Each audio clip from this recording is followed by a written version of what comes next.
Her car seat looks like the right size. There are probably rules on when to move up to a booster seat, aren't there? Rear facing, forward facing. I think I have it right. Car crashes are a leading killer of children 1 to 13. Are your children in the right car seat for their age and size? Don't think you know you know. Go to safercar.gov/the right seat. I know my child's in the right car seat, or else I wouldn't get in the driver's seat. Brought to you by the National Highway Traffic Safety Administration and the Ad Council. You don't usually get a stock tip from a 16-year-old, but I'm here to tell you about a different kind of stock. It's called Better Futures, a stock for social change that's not about making money. Instead, you invest to help students like me go to college. This is beyond a simple donation. It's the opportunity for America to invest in its kids and take an active stake in the future of the country. The return on your investment isn't money. What you get back is knowing you protected our potential. So one day, that potential can grow up to become surgeons and architects, executives and engineers, people who can change the future just by being a part of it. My name is Alicia, and I am your dividend. Invest in better futures with UNCF. Visit uncf.org/invest. A mind is a terrible thing to waste, but a wonderful thing to invest in. A public service announcement brought to you by UNCF and the Ad Council. It's the Worldwide Sports Radio Network. Super Bowl 60 is this Sunday in San Francisco as the Seattle Seahawks take on the New England Patriots for the granddaddy of them all, the Lombardi Trophy. The boys will break down each team and the big game from every angle, talk about some X factors, some media week shenanigans, and make our on-brand, bold predictions. Only a few hours ago, the NBA trade deadline struck, and while the New York teams weren't all that active, some big names like James Harden, Anthony Davis, Jaren Jackson Jr., and former Knicks unicorn draft pick Kristaps Porzingis, amongst others, have new teams to call home. We will go through all the names that were and weren't traded, and where the local favorites and powerhouses of the league sit just a week away from the All-Star break. And before we whip around the rest of the NFL news from the Super Bowl Media Week and mourn the loss of the Rangers' best offensive player since Jaromir Jagr, we will say alrighty then to one of the NBA's all-time instigators, Draymond Green, on another all gas, no brakes, wheeling and dealing, styling and profiling live Thursday night edition of Jabba and the Mouth. Are going to give him a significant. They're going to have a ton of money to spend. Why not put it in one of the top 3 offensive players in the league?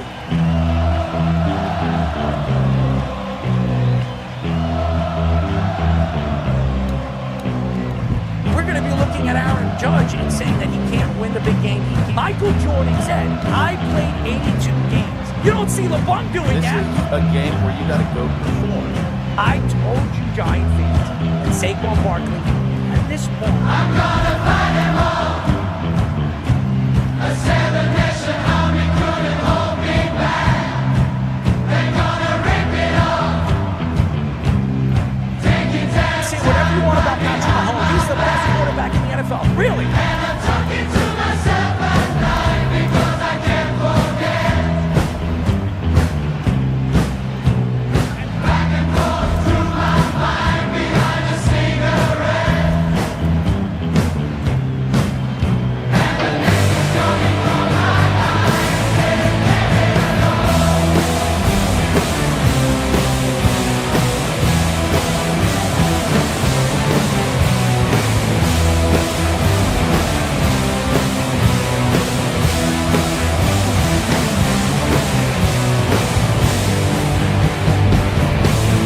Let's do it. You're listening to Jabba and the Mouth.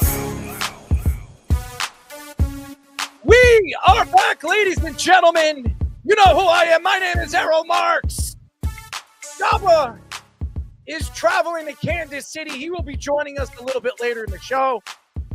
As you know, this is Jabba and the Mouth. Again, My name is Errol Marks, my co-host.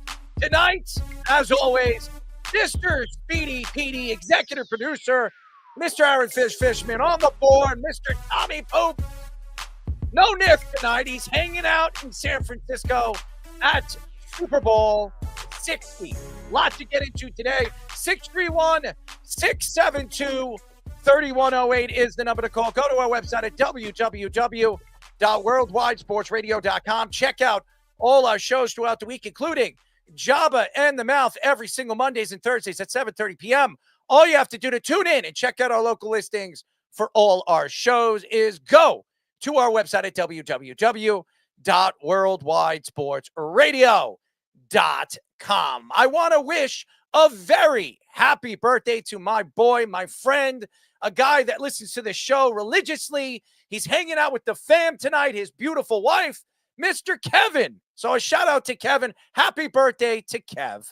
And happy birthday to everybody. Tonight has been a weird night. It's just begun.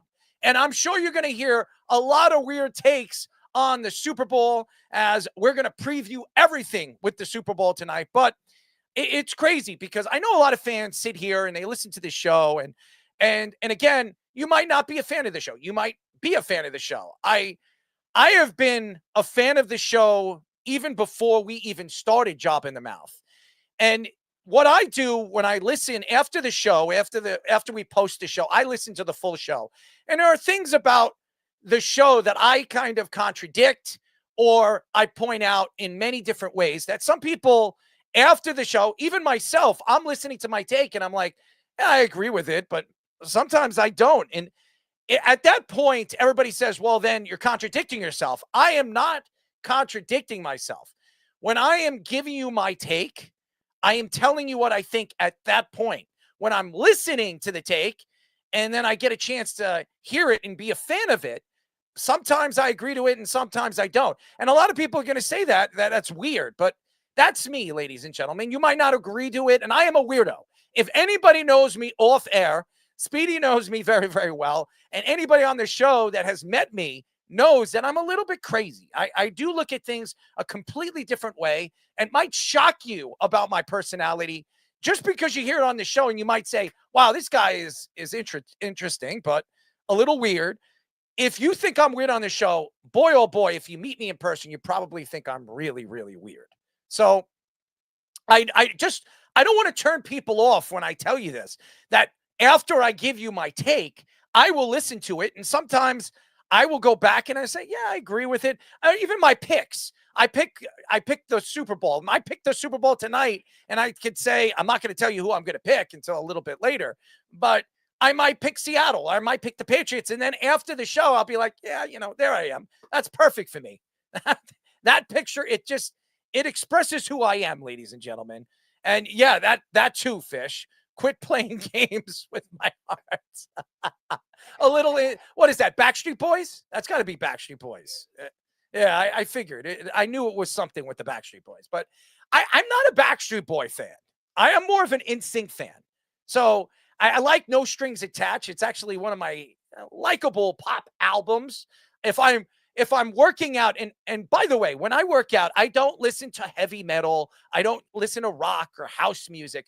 I listen to soft tunes. I need to mellow out. I need to hear the music and feel the weight. I got to feel it, when you're hanging out with your girl, you got to feel it. You got to feel it. That's how I work out. I got to feel the weight in my hands. So it might be a little weird again, but I listen to 80s music. I listen to some 90s music, CNC Music Factory, that kind of stuff. I have to be pumping up, man. So it's funny because my uncle the other day, I didn't bring my earphones and I was playing the music under the weight. So you have your phone, you put it up as high as you can and you can listen to the music. And he says, what are you listening to? You actually listen to this garbage? And I said, yeah, I listened to it. And for you to say that it's garbage, you were born in the 60s and you definitely were listening to CNC Music Factory or New Kids on the Block. Come on. Who doesn't like the New Kids on the Block? Hang Tough. Remember that? Remember that song? Does anybody remember that song, Hang Tough? How about this? Every little step I take, You will be there. You know, little of that. Bobby Brown. Come on, guys. Or how about some Janet Jackson? I love her too. I'm not a big Michael Jackson fan, but there's other reasons why I'm not a big Michael Jackson fan. But I like Janet. I like her. I like her music. I listen to some of that stuff too.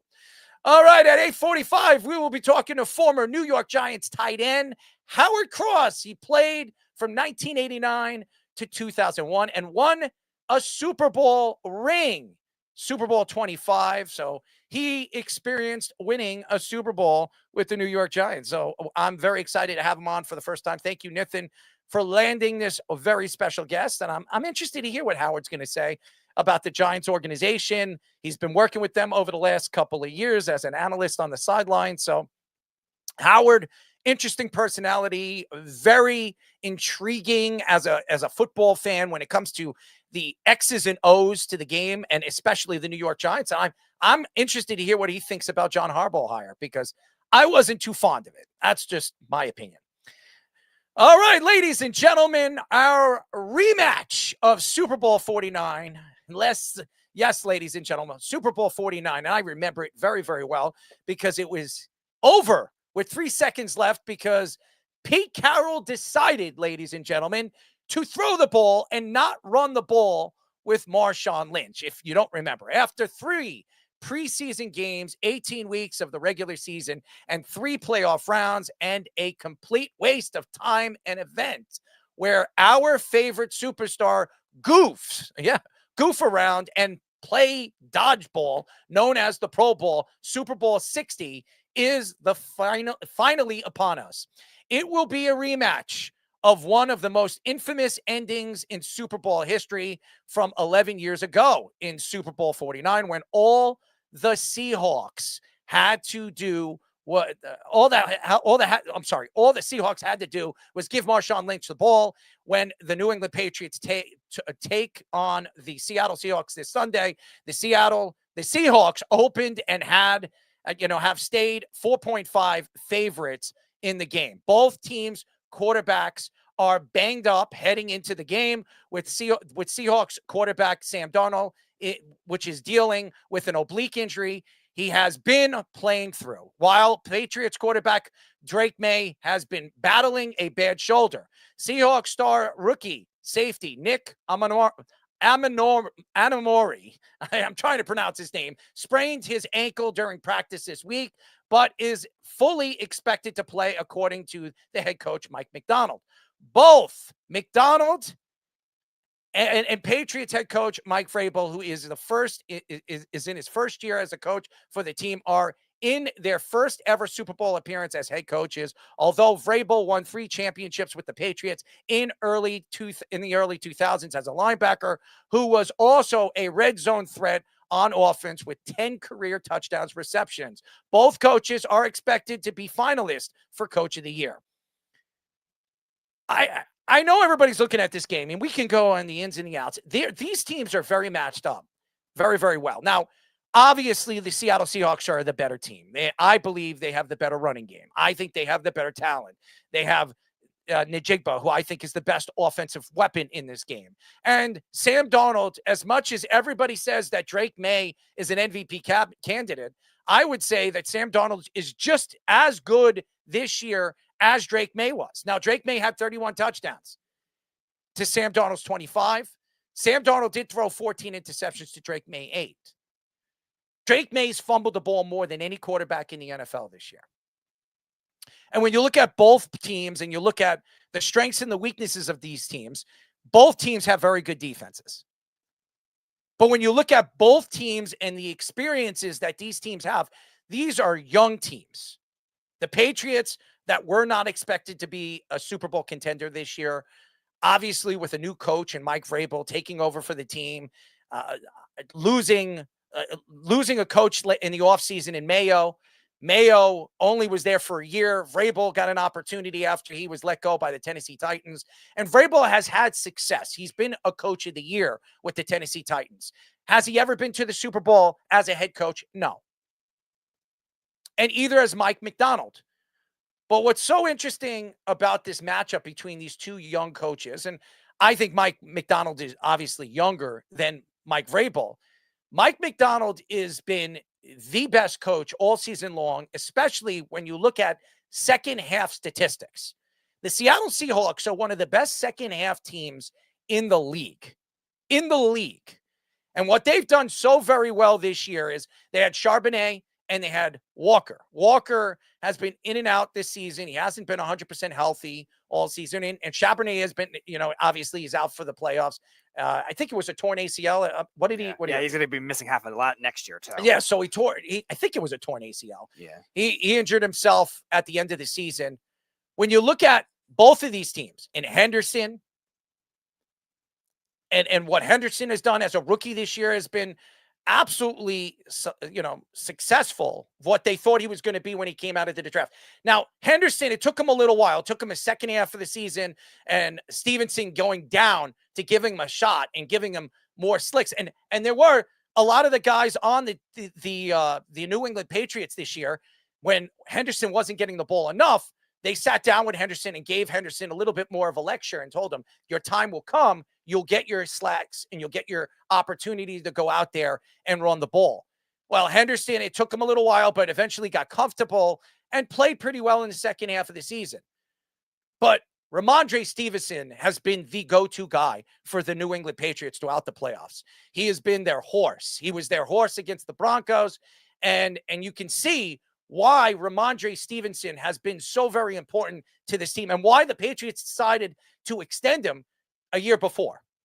The guy has, first of all, he's 230 pounds. He runs not only a 4.5, but the guy can run you down. He can go east and west. He does so many things right, and he blocks very, very well. Walker is almost impossible to take down. Both guys are very hard to take down. Walker is not as big as Ramondre Stevenson, but he's elusive. He has the ability to move in many different ways, in different steps. He has the ability to run routes. He can do everything. I would believe that Walker, and I would say that Walker is an every down back. To Ramondre Stevenson, he's more of a 2-down back. And I believe the experience would go to Ramondre Stevenson and the Patriots. But again, this is a young Patriot team, and practically every single one of these players have not been in the Super Bowl. I don't know how many guys on the Patriots have played in the Super Bowl, but this is not the old Super Bowl championship teams of Bill Belichick and Tom Brady and the Vrabel teams. And we could go on and on and on of the players that were on those teams. The Edelmans of the world, the Gronkowskis. That is not this New England Patriot team. They do have Stephon Diggs. This is the first time he has been in a Super Bowl. He's been in a couple of AFC and NFC title games, never got over the hump. And he's dating, Mrs. Cardi B, that after the game, she was dancing and prancing around with her, what was it, green hair? I mean, it was absolutely pink hair, whatever the hell she had on her, whatever. I mean, I believe that this game is going to come down to who's going to be able to run the ball and control the line of scrimmage. The Patriots are one of the best run-stopping teams in the league. In the league. So they're going to try to clock up the middle, and they're going to make guys like Njigba get into places. And they have guys like Gonzalez that can play one-on-one with Njigba. But Njigba, every single week we've seen this year against top-end corners, dominate. There were maybe 2 or 3 weeks he didn't score, or he didn't land 100 yards or more in those games. He has the ability to take over games, as we saw in the NFC title game. I believe that Njigba was the best player on the field, besides Sam Darnold. Sam Darnold, who threw 340 yards. And I'll say this.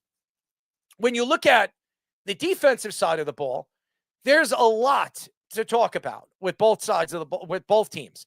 With the Seattle Seahawks, their secondary, Amanda Ori, I always mess up his name. He's been a great young player for them. And I think what their secondary has done for them this year has controlled the man-on-man type of defense. They play a lot of zone in the games. Seattle likes to play the zone game, but they could play man-on-man.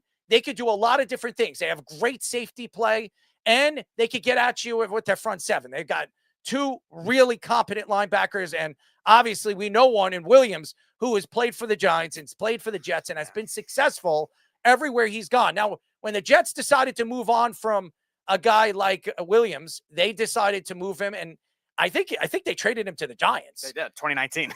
2 and a 4. That was very rarely do you see the Jets and the Giants make a trade with one another.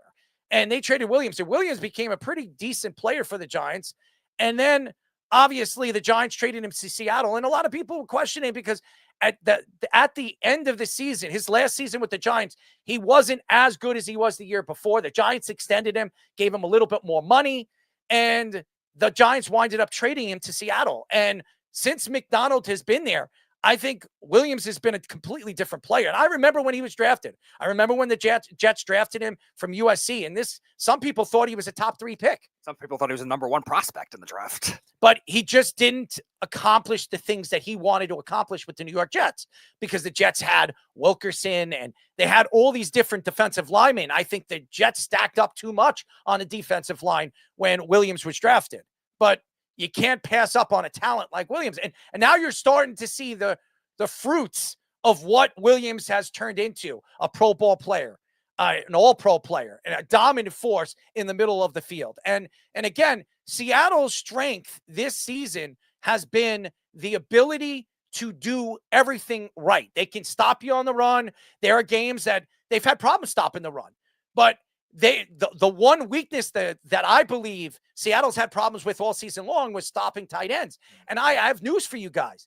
I don't know who the starting tight end is for the Patriots. Oh, it's Josh's boy, Hunter Henry. Yeah, and that's what I'm saying. He's an old Hunter Henry. He's the oldest player on the team. He's got to be about 34, 35 years old. He's at the tail end of his career. You don't see a lot of Hunter Henry, and you haven't seen a lot of Hunter Henry throughout this playoff run. Now, they might use Hunter Henry a lot because Seattle on paper has had problems stopping tight end type of talent, speed guys on the outside. But I don't think Hunter Henry is going to be that dangerous. Guys like Stephon Diggs, guys like Hollins, those are the guys. Hollins coming back in the AFC title game played dividends for the New England Patriots because he made a couple of big catches against the Broncos in the snow, which eventually sealed the deal for the New England Patriots. But it's going to be warm. There's not going to be any snow. There's not going to be any rain on Sunday. So we're going to see what Drake May is made of in a big game. And we're going to see what Sam Darnold is made of in a big game. I'll tell you this. We saw more out of Sam Darnold throughout the playoffs than we've seen of Drake May. Drake May has not looked like the MVP candidate he was all season long. And that could be because of his schedule, the way the schedule is set up for the New England Patriots. I've said it. The New England Patriots had one of the easiest schedules in the NFL. In the NFL. Since 1999, they had one of the easiest schedules. And they have one of the top 5 easiest schedules in NFL history. The last time a schedule was this easy, I think, was the Indianapolis Colts in 99. That was Jim Harbaugh era. That was the Jim Harbaugh era and all that other stuff. But here's the thing. I look at Sam Darnold. Sam Darnold obviously being pushed away by the New York Jets, being pushed away by the Carolina Panthers, by being pushed away by the 49ers, then the Minnesota Vikings, who eventually just fired their GM because of the fact that they should have kept Sam Darnold. This might have been Minnesota this year if Sam Darnold was still playing with Justin Jefferson and that type of defense. Brian Flores has been sensational all season long. With all the injuries the Minnesota Vikings had all season long, they were a top 10 defense. And that says a lot about who Sam Darnold is and what Sam Darnold has accomplished this year as a starting quarterback for Seattle. And Mike McDonald coaching him up and then getting a chance to see all the talent that Sam Darnold brings to the table. And again, I go back and I could go back and forth with who is going to be better in this game and who do I think is going to make the right play and the perfect play that might win this game for both teams. I don't think this game is going to be even close. I really don't. When I look at this, the way these teams are set up, look at the schedules. When you look at the Seattle Seahawks and who they had to play all season long, and then you look at the Patriots played their best schedule in the playoffs. And look what they did in the playoffs. Who did they dominate against in the playoffs? And I understand it was bad weather throughout the playoffs. But guess what? Sam Darnold played in bad weather. Sam Darnold played in bad weather against the Rams. The Rams, it wasn't great weather. The week before, Sam Darnold had to play in bad weather. I'm not going to sit here and make excuses on, well, this guy had to play in snow every single weekend. To me, Drake May has been sensational all season. He's a 2-year player. He's playing in his first Super Bowl in his second year. There's a lot of pressure on him. Sam Darnold's been in the league for 8 years. Sam Darnold has never been here before, but Sam Darnold has accomplished a lot. And again, when you think about Sam Darnold, a lot of people gave up on. The Jets gave up on him. Carolina, after making the trade, giving up a second and a fourth, they gave up on him. And that's why this story is so incomplete until we find out what's going to happen in Super Bowl 60. I know everybody can't wait until Bad Bunny and the halftime show. I'm not watching that. I can't wait for this game because, to me, this is the worst option. And over the years, I got a chance to see the Patriots play the Giants in a Super Bowl, not once, but twice. And who was I voting for? I was voting for the New York Giants, even though I couldn't stand the Giants. And now I look at this game. I look at Sam Darnold, who was a Jets draft pick. He was the number 3 pick in the draft of Baker Mayfield, Josh Allen, Josh Rosen, Lamar Jackson. When you look at that draft now, this could go down as one of the greatest quarterback drafts of all time. The first guy out of that draft to go to the Super Bowl is Sam Darnold. And Sam Darnold might be the first quarterback out of that draft class. When you think about Josh Allen and Lamar Jackson, 2 of this century, well, really, this era's greats. When you look at what Sam Darnold has done over the last 2 seasons, I wouldn't say he's accomplished as much as Josh Allen and Lamar Jackson, but he's right there with them. Think about it. Sam Darnold was practically thrown to the wolves. Everybody gave up on him. And then Seattle saw 1 season with Minnesota, maybe a lucky season, gave him a 3-year, $100 million contract, took a chance with Sam Darnold, and hit a home run, hit a grand slam. Because in McDonald and Sam Darnold's first year as coach and quarterback, they're playing in a Super Bowl. And that goes to the same thing with Drake May. This is Drake May and Mike Vrabel's first year as coach and quarterback, and they're playing in a Super Bowl. So when you're talking about a connection, this Super Bowl is very highly connected in many different ways. Think about it this. How many Seattle Seahawks have played for the Patriots? How many Patriots have played for the Seattle Seahawks? And again, there's a lot of Jets in this game, a lot of Giants in this game. Oh, yeah. So when you look at the optional thought of this game, you're kind of, as a Jet fan or even a Giant fan, you're wondering, well, this could have been us, or Sam Darnold could have been starting quarterback for the New York Jets. And if the Jets didn't give up on Sam Darnold as quick as they did, maybe Sam Darnold takes the Jets into the playoffs for the first time in 15 years. Maybe Sam Darnold's the guy, or maybe Sam Darnold is an MVP candidate with the New York Jets, or Drake May. How many people were questioning Drake May when he came out of North Carolina? A lot, more than I would have thought. I mean, how many North Carolina quarterbacks were drafted in the first round? We remember one of them, Mitch Trubisky. Oh, yeah. Was he successful as a starting quarterback in the league? No. So when you look at these 2 teams, and you can contradict a lot of these options that these teams have, and look at the growth throughout this season. Look at what the Patriots have done all season long. Say whatever you want, and I say it because I think the Patriots had the easiest schedule in the NFL. They won 10 games in a row. It's not easy to win 10 games in a row in the NFL. It's not. You play who's on your schedule. It just so happens you had to play the Jets twice and Miami twice, which is pretty damn easy. But again, when you look at these 2 teams, and again, the talent, when we're going back and forth and understanding where these teams lie and why I think that the Seattle Seahawks are just a little bit better, or maybe could win by 7 to 10 points in this game, is because, 1, I think their kicker is better. I think we all know their kicker was from the New York Jets. And he was an accomplished kicker for the New York Jets before Seattle gave him an extension. Yeah, they let him go, and then they had to bring your favorite kicker, Greg Zuerlein. Yeah, don't get me started about that. But we have seen these teams, and if it comes down to kicking, the advantage goes to Seattle. This isn't Adam Vinatieri, and I'm not taking shots at the Patriots kicker. The Patriots have a competent kicker. But if it goes to field goal, I'm going to trust in Seattle's offense than the Patriots offense. Also, I don't think the Patriots have a player like Njigba on their roster. Now, Stephon Diggs has been a player like that. He has been a great player for many, many years. He's not the same player he once was. A lot of people gave up on him in fantasy. As a matter of fact, if you play fantasy this year, a lot of people dropped him in the 4th or 5th week because he wasn't playing good football. I picked him up in 2 of my leagues, and he helped me get into the playoffs and make a run and win 2 out of the 3 playoff championships that I won in fantasy. I look at both teams, and you go back and forth, and there's a lot of questions and a lot of injury reports that have come out. Sam Darnold isn't healthy. Drake May. They're going to say that.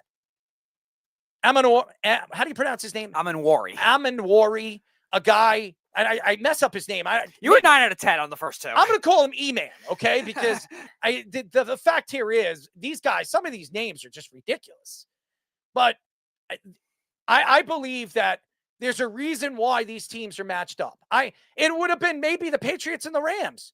And that would have came back to 2019 when the Rams played the Patriots, 2018, 2019, when the Rams played the Patriots and the Rams lost 13-3 against the Patriots. When they shouldn't have even made it.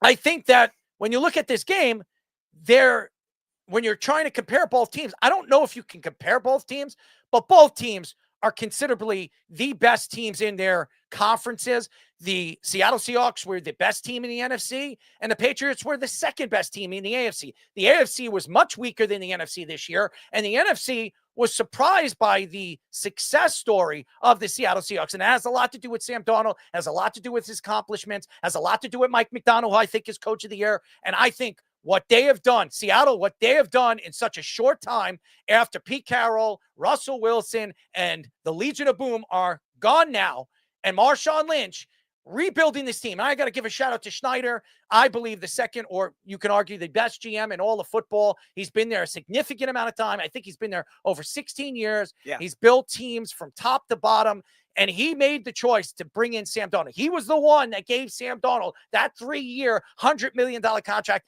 and it's changed the fortunes of the Seattle Seahawks. There's no more Russell Wilson screaming, asking for his own locker room and all that crap that we've heard in the past, and his own teammates not liking him. Everybody likes Sam Darnold. Everybody loves Sam Darnold. And Sam Darnold is happy where he is. And it's the first time I can honestly say that the Seattle Seahawks are one. It's not about one set of the team or the Legion of Boom that's going to dominate the game. This team is fully talented from top to bottom, from special teams to defense to offense, and they have a quarterback now. This team is as loaded as a team going to a Super Bowl than any of the teams that have been in a Super Bowl the last 5 seasons. Even on their defense, there's like levels of it that's a little different than even their Legion of Boom defense. The secondary got all the rave with the Legion of Boom, and obviously Bobby Wagner was great too. But you look at the levels of the Seahawks defense now. You talk about Leonard Williams. They also have defensive tackle depth with Jaren Reed. They brought back, who was a Pete Carroll draft pick, and they brought him back. Byron Murphy was a good first-round pick for them.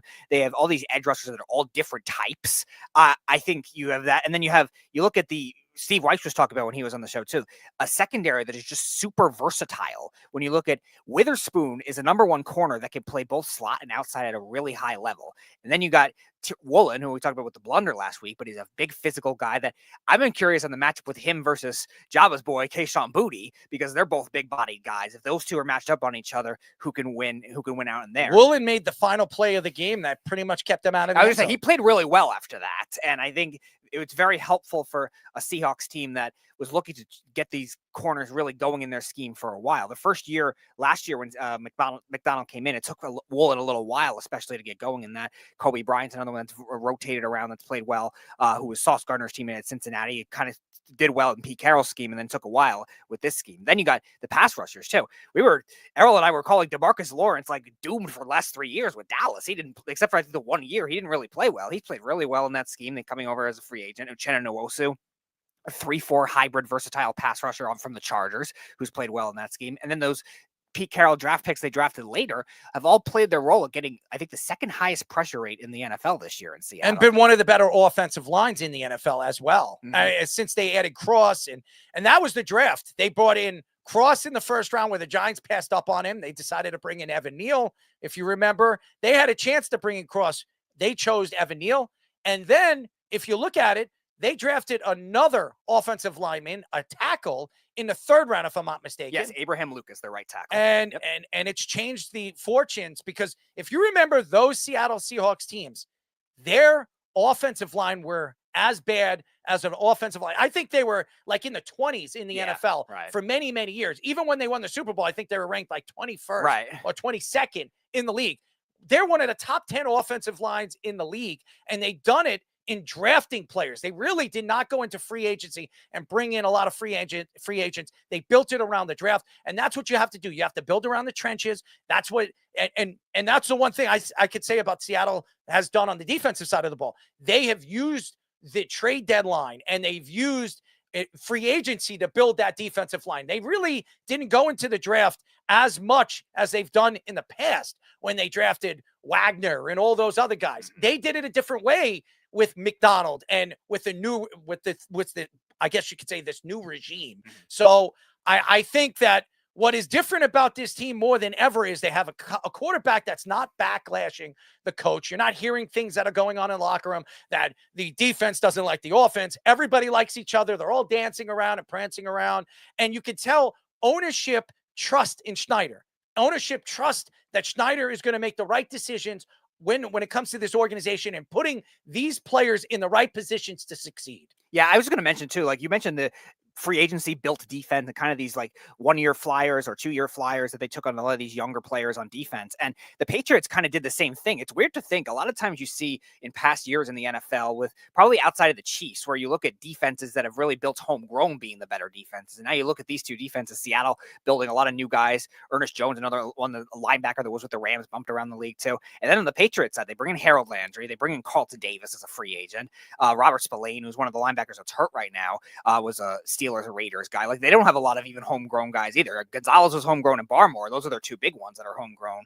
But a lot of the Patriots guys are not like that either. And same kind of thing with the offensive side of the ball. Outside of Booty and Ramondre Stevenson, like you have an offensive line that's patchworked with Garrett Bradbury and Morgan Moses and all these guys. Like outside of Campbell, they don't have a lot of there either. And Hunter Henry, journeyman, Austin Hooper, journeyman at tight end. Like it's crazy to think we're in an era now where just because of the way free agent works, a lot of times these are just scheme adaptable guys at this point, which you usually don't see that. Usually it takes a year or two to gel if you try to build your team in free agency that way. That's the amazing thing about this story is both teams have young coaches. And Vrabel's not a young coach, but this is his first year with the New England Patriots. He was with Tennessee and he has experience. McDonald's only been here for a couple of years and he's built this from scratch with Schneider.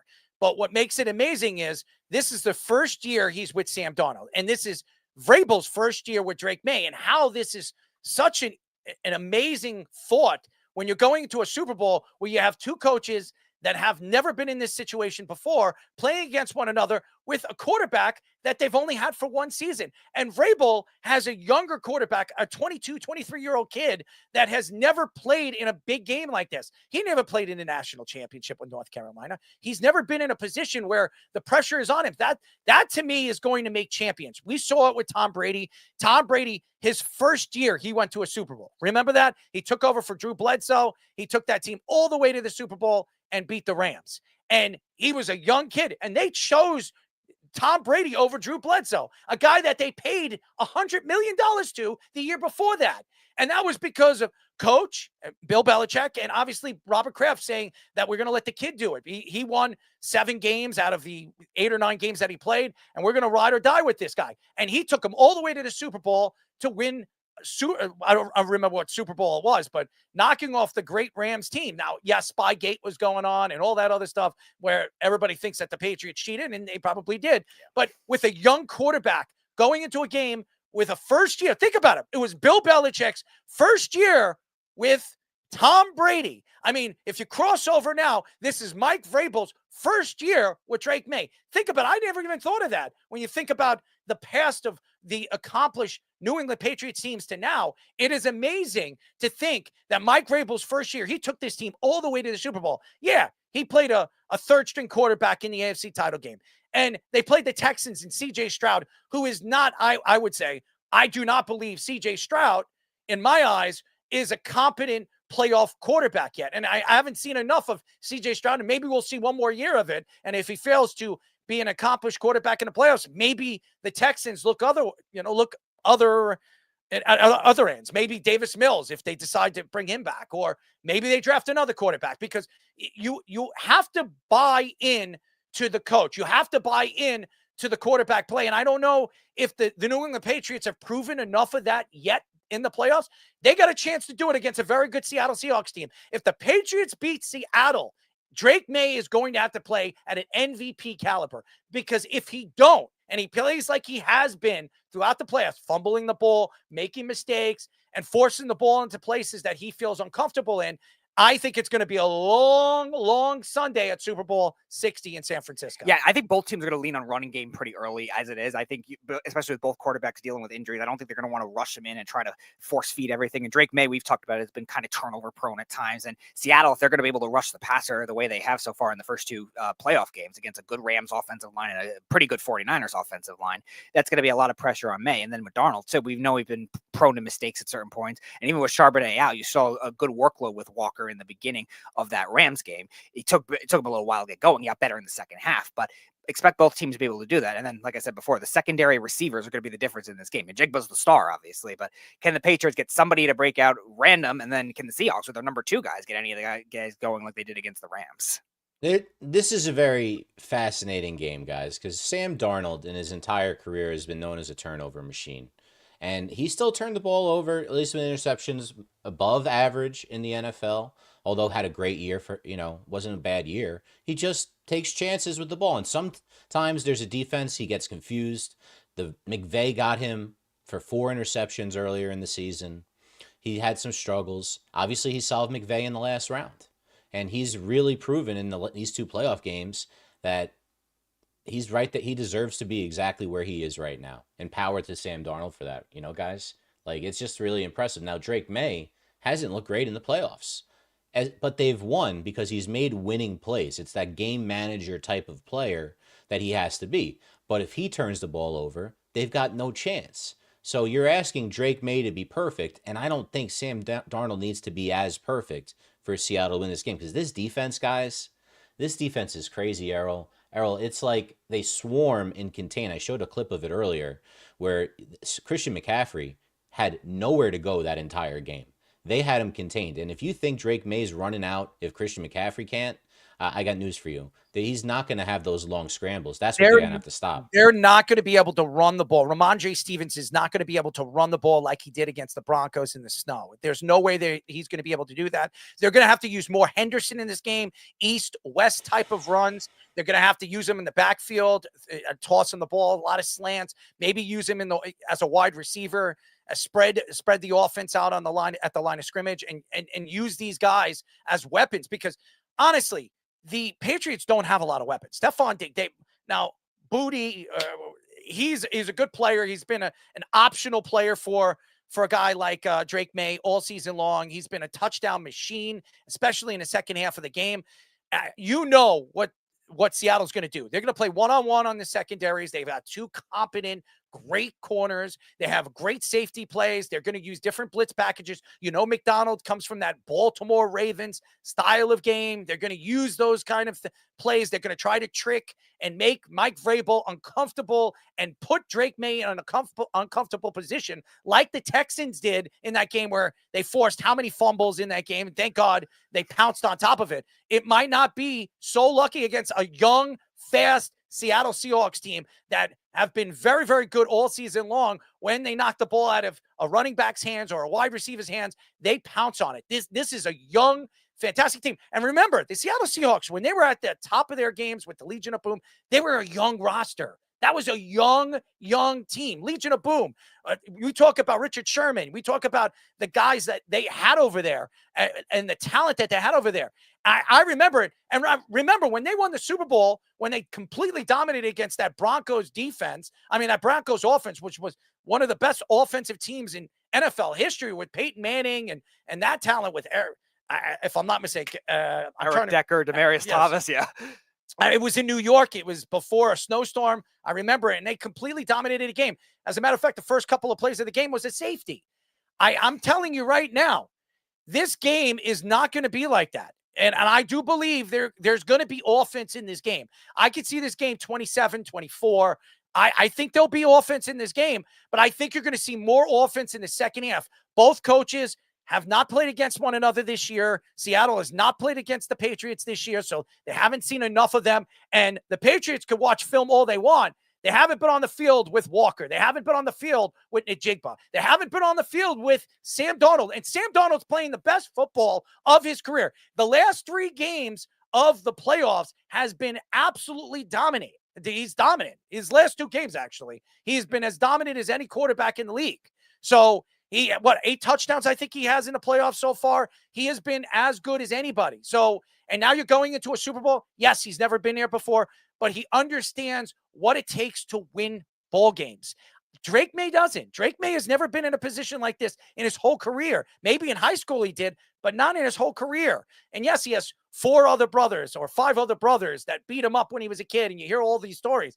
It's not the same thing when you're on the football field with 350-pound defensive linemen trying to take your head off. So this game is going to be very, very interesting. It's going to come down to, I believe, the running games, who's going to be able to push the lines, and what offensive line is going to open up holes for the running game to dominate the line of scrimmage. I just want to respond to Jeff's comments. Seattle's going to play a lot of cover 6. Yeah, it's interesting because Seattle's defense has had a high percentage of zone throughout the year, but I forget if it was Cynthia Freeland or one of the other advanced. It was Cynthia. Yeah, I think she was saying that Seattle in the playoffs has played a higher percentage of man than any other team. So they kind of change it up on him. Because of their secondary. Yes. They have 4 competent secondary players. They have 2 corners that could be ones on any other team. And they have 1 safety that has been one of the top 5 safeties in the league. So, and their other safety is pretty damn good. Their strong safety is pretty damn good too. So they have the capability to shut you down in the open field,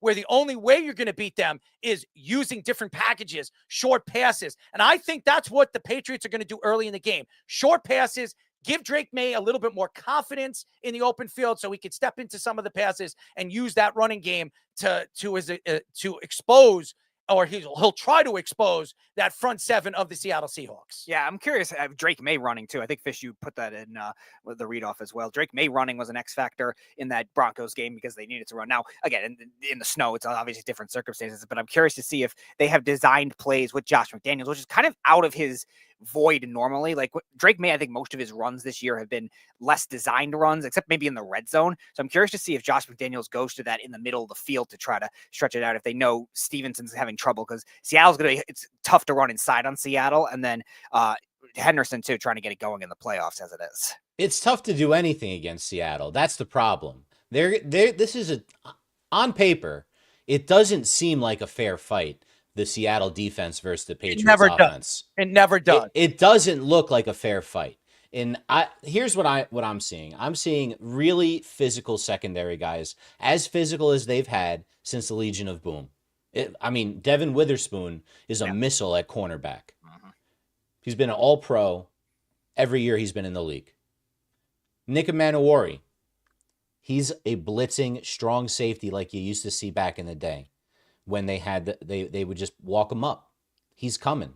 Manowari. Remember when the Giants did that with Manowari? I'm sorry, I had to correct. Like Man of War, like the old the racehorse from back in the day. The Man of War. How's that? Look, he is a man of war standing at that line coming on the safety. A Manowari. Like I just love safeties that play that way. It's great to have like a traditional box safety, but then he also plays more coverage than a traditional box safety. He's a great piece. Leonard Williams, you already talked about him. DeMarcus Lawrence, I could have sworn he was done. 2 years ago, there was that playoff game between Dallas and Green Bay, and Green Bay lit them up for like 49 points or something like that. And I remember after that game, Micah Parsons pointed fingers right at DeMarcus Lawrence and basically saying he quit on the team. And it was awkward for them. The whole next season, they were terrible defensively. McCarthy gets fired. And then, obviously, DeMarcus Lawrence left. I don't know. Parsons is gone, too. Toxic situation. But Lawrence has been great this year. I think it's Mike McDonald. I think McDonald has brought this team together, even when they won the conference. And a lot of people, I said it last week, a lot of people didn't like that they were celebrating and jumping for joy like they won something just because they won the conference. It was an accomplishment for a young team that has really been put together in 2 years' time, draft picks and free agency, and putting this team and getting them to work together, and then bringing Sam Darnold in. To me, it's an amazing story because, again, when we go back to the Seattle Seahawks when they had Russell Wilson there, this guy was a 3rd round draft pick who was taken in the 3rd round and wasn't going to start. They brought in Matt Flynn from the Green Bay Packers, and he had one great season taking over for Aaron Rodgers because he broke his collarbone, if you remember that. And I remember it very, very well. And Matt Flynn had a sensational year, and he was a free agent. They gave him an extension that people were shaking their heads. And before the preseason was over, they gave the reins to Russell Wilson. And it took him 2 years, but 2 years with a young team and a young Russell Wilson, it took him all the way to Super Bowl and showed you why what Schneider did and why a young team could take that next step if you have the right pieces in place. And here's the thing. Mike Macdonald is not Pete Carroll. He's not, but they're both defensive guys. And a lot of people say the way he coaches his team is a little bit different than Pete Carroll. Pete Carroll was a player's coach. He would do what the players wanted him to do as a coach, and he would put them in the right position. Mike Macdonald is more of a drill sergeant. When he's on the football field, you can tell he's out there. He's telling these guys to play in the right positions. He's calling the plays, and he's putting them in a position to succeed. And I think that, to me, has said a lot about Mike Macdonald. And if you look at the Baltimore Ravens, ever since Mike Macdonald has left, their defense is not as accomplished as it was when he was there. Think about it. They were one of the top 5 defenses in the league when Mike Macdonald was there. I think they were even the best defensive line in football. In 2023, they were number 2 in football. Yeah. Yeah. And it was because of Mike Macdonald. He leaves and they drop every single week after that, all the way from 2 years. They got worse. Last year, everybody thought they were going to be a top 10 defense. They went from a top 10 defense the year before. They fell all the way out. They were one of the worst defenses in the league. I think they were ranked 25th or 26th. Yeah, they got better after the bye week, but it still wasn't enough. So, Speedy, you mentioned something earlier about that defense playing a lot of cover 6. I always called it 42. You got cover 4 principles on one side, cover 2 principles on the other side of the field. And I saw that happen because it was the cat and mouse game of the 2 best coaches calling plays, I think, in the league between McVay and Macdonald last round. McVay caught him on that touchdown to Karen Williams on a running back mesh play. Basically, all the receivers from the left run to the right, and then Williams, it's usually another receiver coming the other way, but they did it with the running back, which is what was dirty. Receiver, yeah. But the reason why that was so successful is because I guarantee you this is why McVay did it, because he knew that if they're playing in man, which is what they were doing on that play, the linebacker would be at the exact same depth as the safety, and they'd run into each other, and the linebacker wouldn't be able to get to Williams. Williams was wide open for that exact reason. So what they were going back and forth, playing more cover 6. I don't expect as much cover 6 this week, Speedy. I would say I think the athletes on the Seattle defense are better than the athletes, yes, Stephon Diggs included, on the Patriots offense. I expect a lot of man and them saying, you're not better than me, get open. That's what I see. I do believe Mike Vrabel is a smart coach, and he has a game plan for everything McDonald's going to throw at him early in the game. And McDonald's not one of those guys that are going to throw you a trick play. He's not one of those guys. He does everything by the book. And that's what makes McDonald a very unique coach, because like we were talking about guys like Sean Payton or even Sean McVay, these guys are going to throw everything at you that you haven't seen on film.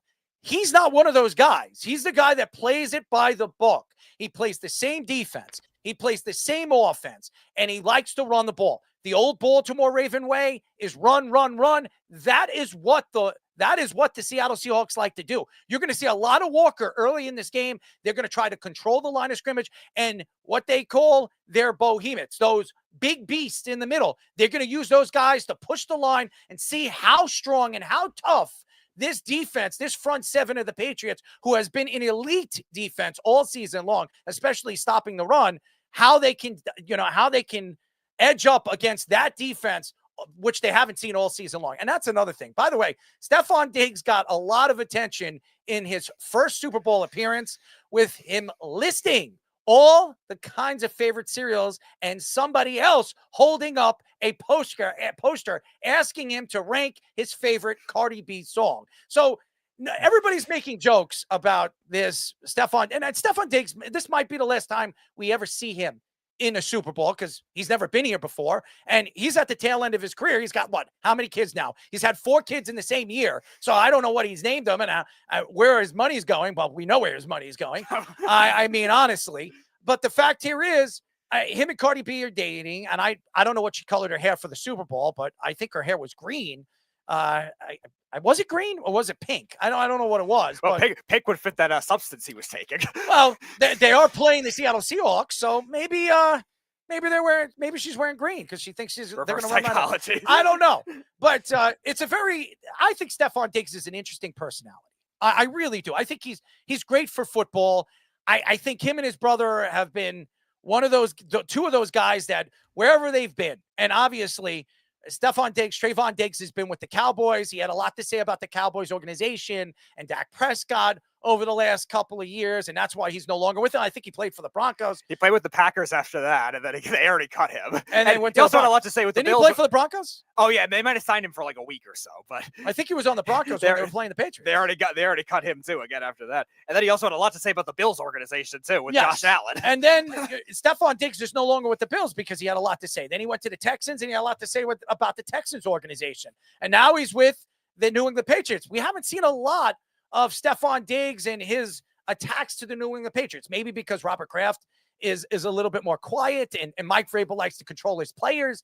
But the fact that he's dating Cardi B, the fact that he has 4 kids with 4 different women in the same year says a lot about Stephon Diggs and what he likes to be in the public eye. I don't know anything about what his favorite Cardi B song is or what cereal he likes to eat. I could care less, but I think it's good for football. I think it's good for the Super Bowl to have Stephon Diggs there to show his personality. Yeah. Speaking of personality, Sam Darnold got involved in a food movement too, being given a foam hat of ham, starting a Ham for Sam movement that created both hats and shirts.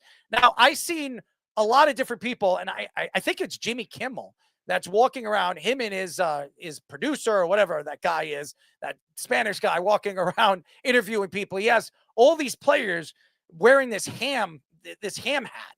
And they've gone around all Super Bowl week so far, and I've seen all different players. I've seen Smith wear it.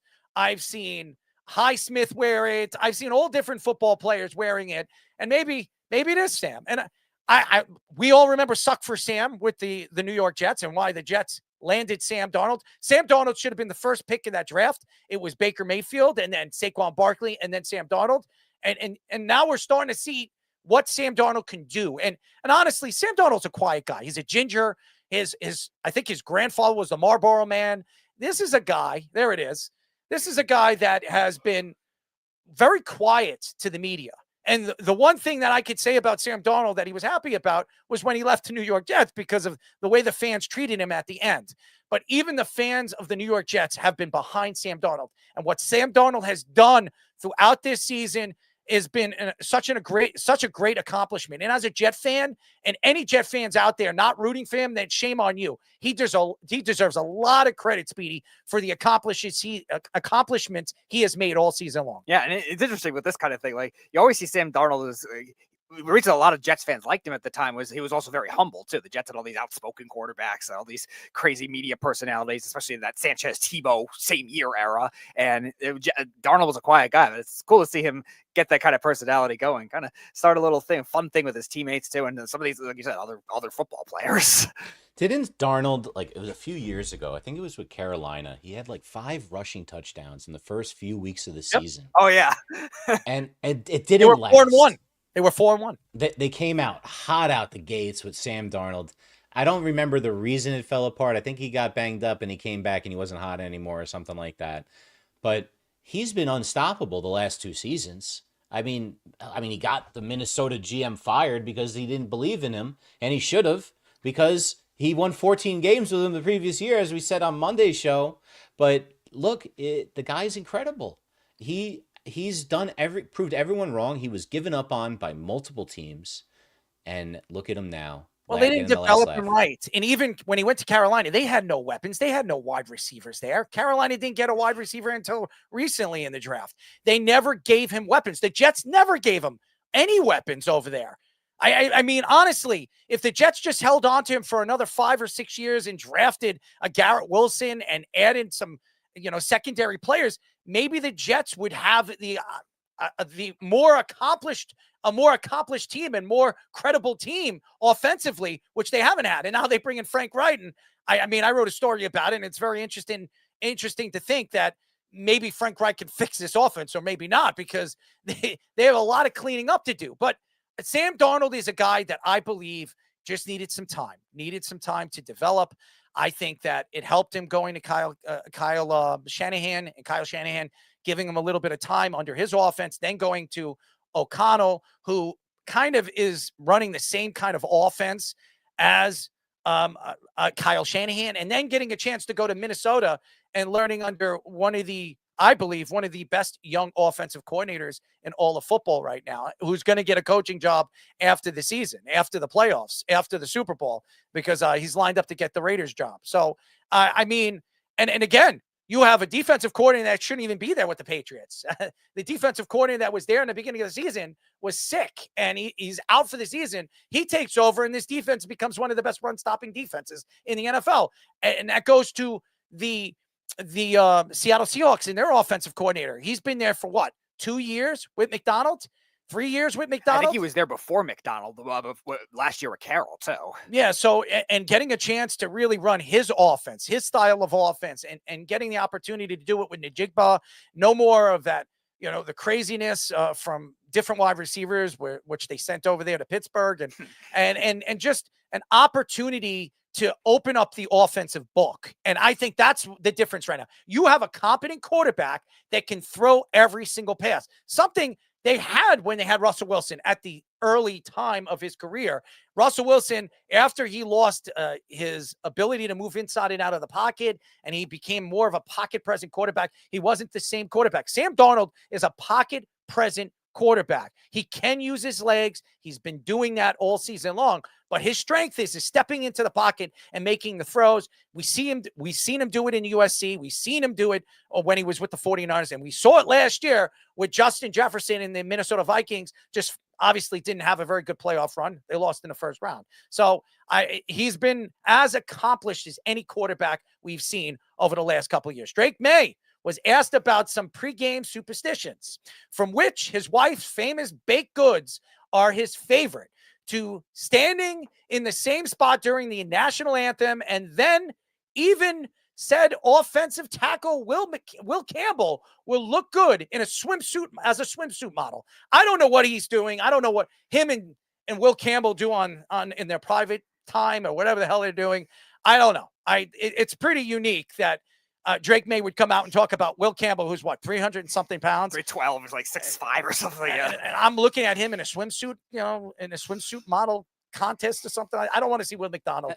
Errol, you were there. We were there last year. There's a lot of downtime, a lot of dumb questions can get asked. We interviewed some guy in a sparkling Chiefs, bedazzled I know Chiefs. who's a Patriots fan. You guys forced that on me, by the way. You guys absolutely forced that on me. They had like a Taylor Swift, like mega fan type of deal going on. I mean, he's probably wearing a Patriots nice coat this year. Yeah, he'll be singing the Cardi B songs. I don't know. I mean, he's a very unique individual. That was no doubt about it. He certainly was. I agree. I think Darnold being competent and being able to run that offense and him being great is just a plus, because I think that's a team that's designed to just stop him defensively.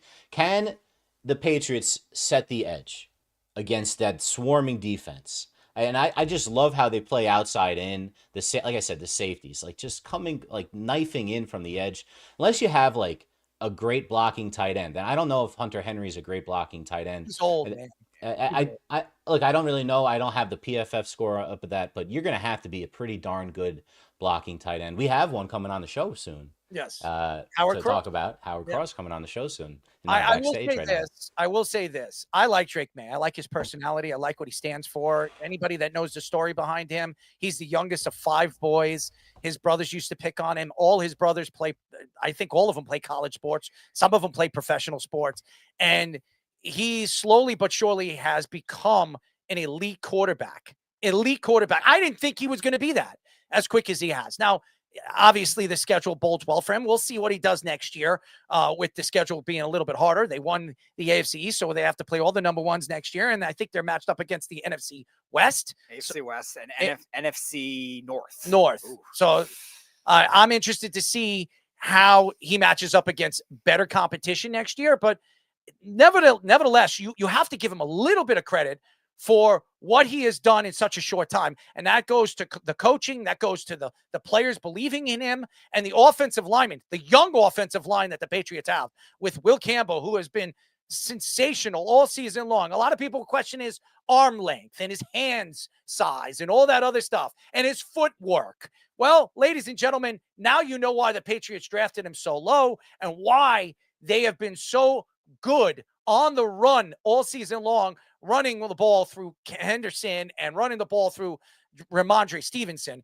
One of the main reasons why is because of him. And you got to give Will McDonald a little credit. I don't want to see him in a swimsuit, ladies and gentlemen. I do not want to see Will McDonald, the 312. Will Campbell. Will Campbell as a swimsuit model. That's something I don't want to see. Jackson Smith Njigba said that he would want to dunk on former Ohio State teammate C.J. Stroud and said that his Buckeye teammates could create a 2028 Olympic football team that could win a gold medal. Well, if anybody doesn't know, in 2028, they're bringing flag football. Thank you, Tyreek Hill. Thank you very much. As Tyreek Hill might be able to obviously compete because he's always wanted to win an Olympic gold medal, and he wanted to do it in track and field, but we all know that he probably can't do that. But especially now after doing what he did to his leg. But Jackson Smith Njigba has been such a fun player to watch. I didn't think he was going to be as good as he was this year, but CJ Stroud and him have a very good relationship. CJ Stroud, who's a pretty good basketball player, as I've heard over the last couple of years, that CJ Stroud was the best basketball player on that Ohio State Buckeyes team. And he played in the NBA All-Star, celebrity game. We've seen CJ Stroud on a couple of these basketball things. So the 3-and-3 tournament with Ice Cube, he played in that too. So CJ Stroud is a guy that loves the game of basketball. And Jackson Smith Njigba has been as acrobatic. I mean, how many times have we seen him dunk over the hashes for, with the field goal kick? So, I mean, he has been unbelievable all season long. He's such an acrobatic offensive option. The guy has like sticky hands. I mean, he catches the ball how many times with one hand all season long, and he does it with ease. He makes it look so damn easy. And now with the Olympics right around the corner in 2028, which is, I'd say right around the corner because that's 2 years, flag football, these NFL players are going to want to have an opportunity to do that. Don't be surprised if you see some of these track and field players trying to play flag football with the speed that they have. Maybe we'll see one of these 40 or 55-yard dash guys that can run that can run it with lightning speed. Maybe we see one of these guys actually play and outlast Tyreek Hill in a race all the way down the field. So I'm interested to see. I wouldn't be surprised if you see C.J. Stroud, Jackson Smith Njigba, and another Ohio State Buckeye teaming or joining forces to try to win an Olympic gold medal. Yeah, why not? That's a loaded team already for Ohio State standards. Then you're dealing with a competition that isn't going to be as much already as it is with football around the world. Even though it's growing, it's just still going to be harder as it is. Will Campbell, Drake May, on the other hand, yeah, that's a whole nother story. JSN would be the world's greatest flag football player of all time because you can't touch him, and you would just get dusted by him. It's like his hands are great. No one's saying they're not. But he gets open on deep routes better than anyone I've seen in a very long time. Like, he just can cut people up. It's like kind of like Odell type stuff. There's a lot of good route runners. Young Odell. There's a lot of good route runners in this league now. I mean, we used to talk about so many guys over in the past, and even tight ends. We have one good tight end coming on with us in just a few moments. And he could say there are a lot of great tight ends in the past. Gonzalez, remember him? Tony Gonzalez had great hands, and he was a basketball player. Yep. He played power forward in college and could have played in the NBA. He decided to play in the NFL. And look, he's a Hall of Fame tight end. Gronkowski played basketball and decided Gates. Decided to play college football as well, and then obviously went into the NFL as a second-round draft pick with the New England Patriots and was drafted that way. So, I mean, the the great hands that some of these guys have. And these guys, there are tight ends now that are running 4.5s, 4.4s, and they're 6'6", 6'5". You have offensive linemen running 4.7s in the 40s. You have defensive linemen, that ran out 4.6, I think it was, or 4.5. I mean, these guys are not human anymore. They're athletically gifted, and it's amazing with the talent that some of these guys have. It is pretty damn amazing. So, very interesting story. Anyways, ladies and gentlemen, our deuce of the day. The deuce of the day. You log. Not a log. I don't have a log, but I mean, you know.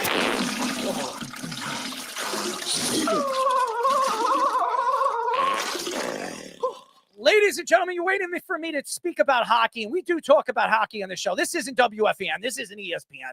This isn't Stephen A. Smith or Craig Carton saying nobody gives a crap about hockey. Well, ladies and gentlemen, big story. If you're a Ranger fan, maybe you have your pom-poms waving up in the air. Gavin McKenna was arrested this past week. And the story coming out at Penn State, he's been partying a lot, ladies and gentlemen. And Gavin McKenna was, a lot of people believe, was the predominant number one pick of this year's NHL draft. And after the World Hockey Championships, didn't play very well for Team Canada. Some people believe he's fallen 4 spots. 4 spots, ladies and gentlemen. And now some people believe after being arrested like this, he could fall maybe even 5 or 6 spots. And what does that spell for the New York Rangers?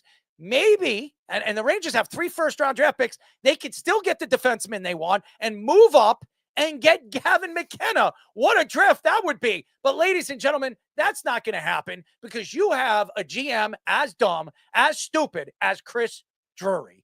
And as long as Chris Drury is there, there is no way they're drafting Gavin McKenna or anybody good. So good luck to the New York Rangers as Ranger fans are waving and raving about Gavin McKenna falling in the draft and waving their pom-poms high where they can land not 1, but 2 superstars in this year's draft. It's not going to happen because Chris Drury is a complete moron. And that, ladies and gentlemen, is my deuce of the day. When we come back, ladies and gentlemen, we will be talking to former New York Giants tight end Howard Cross. But now, our Sports Minute with the Fish. 3, 2, 1. This is the Jabba and the Mouth Sports Minute. All right, guys. Aaron Fishman here with your Sports Minute. Got a couple of stories before we get into the scores this evening. The Detroit Tigers made a big splash in free agency Wednesday, agreeing to a 3-year, $115 million deal with former Astros All-Star pitcher Framber Valdez. Valdez, who's 32 years old, becomes the lefty complement to back-to-back AL Cy Young winning pitcher Tarik Skubal, who earlier today won his arbitration hearing against the Tigers and was awarded $32 million, the largest amount in MLB's history. Detroit only offered $19 million and took a huge loss, possibly alienating their young star as he potentially heads into free agency after the season. For the 2026 season, at least, Valdez should be a welcome addition as he's tied for first in wins and in first in ground ball rate, while having the 6th highest pitcher WAR in the league since becoming a starter in 2020. The Tigers, who made the playoffs last season as a wild card after a September swoon, led them to lose the division crown in the last week of the season to the Guardians. The Tigers take a big step forward in possibly rectifying their pitching issues behind Skubal with Valdez, as they had an extremely strong season with a roster that, outside of Skubal and all-star outfielder Riley Green, lacked true star power. Meanwhile, the Yankees have done almost nothing besides re-sign Cody Bellinger and let the Mets take the entire back end of the bullpen off their hands. I get it. Getting Garrett Cole back is like adding a great player. It just seems like every contender anteed up and got better while the Yankees stood pat. If you disagree, go read Errol's great article taking your side on worldwidesportsradio.com.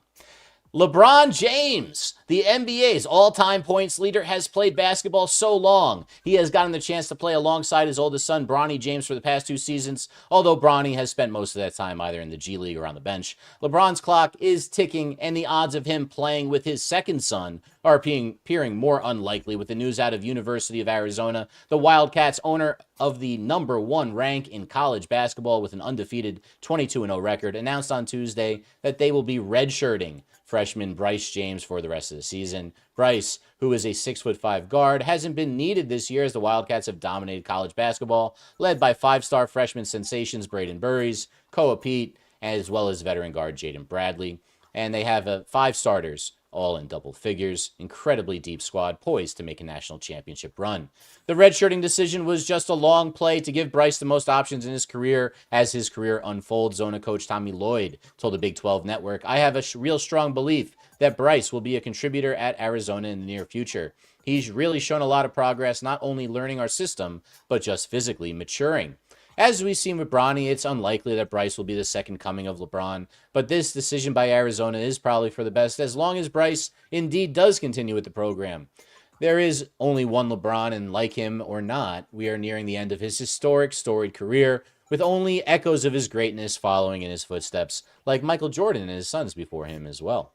In basketball tonight, the Wizards are up on the Pistons 82-68, 4:57 left in the third.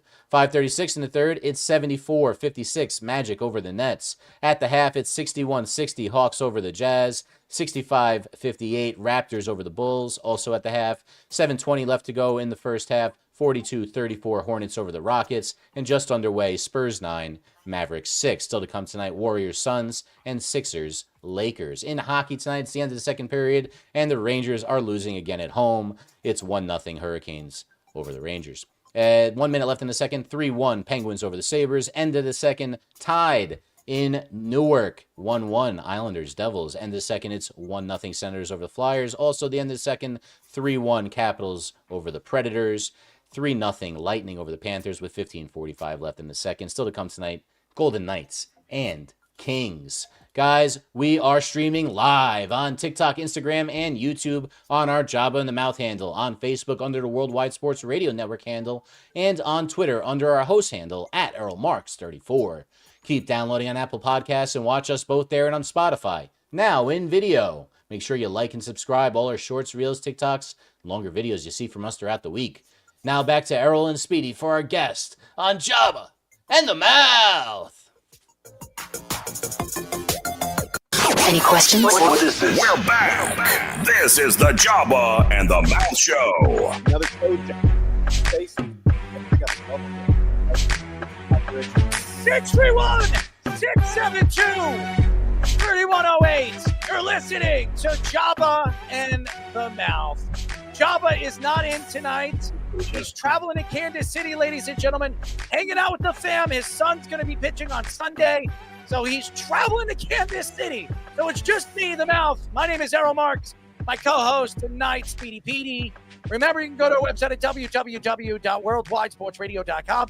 Check out all our shows throughout the week, including Jabba in the Mouth, every single Monday and Thursdays at 7:30 p.m.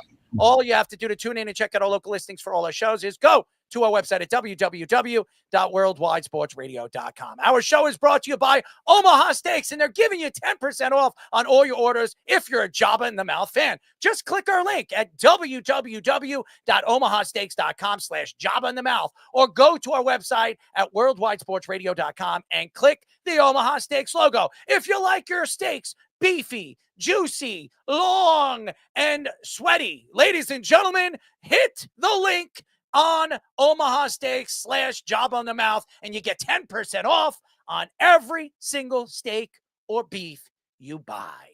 And now, ladies and gentlemen, for the first time on Jabba in the Mouth, this is a guy that is an accomplished football player, an accomplished analyst, and now he's doing real estate.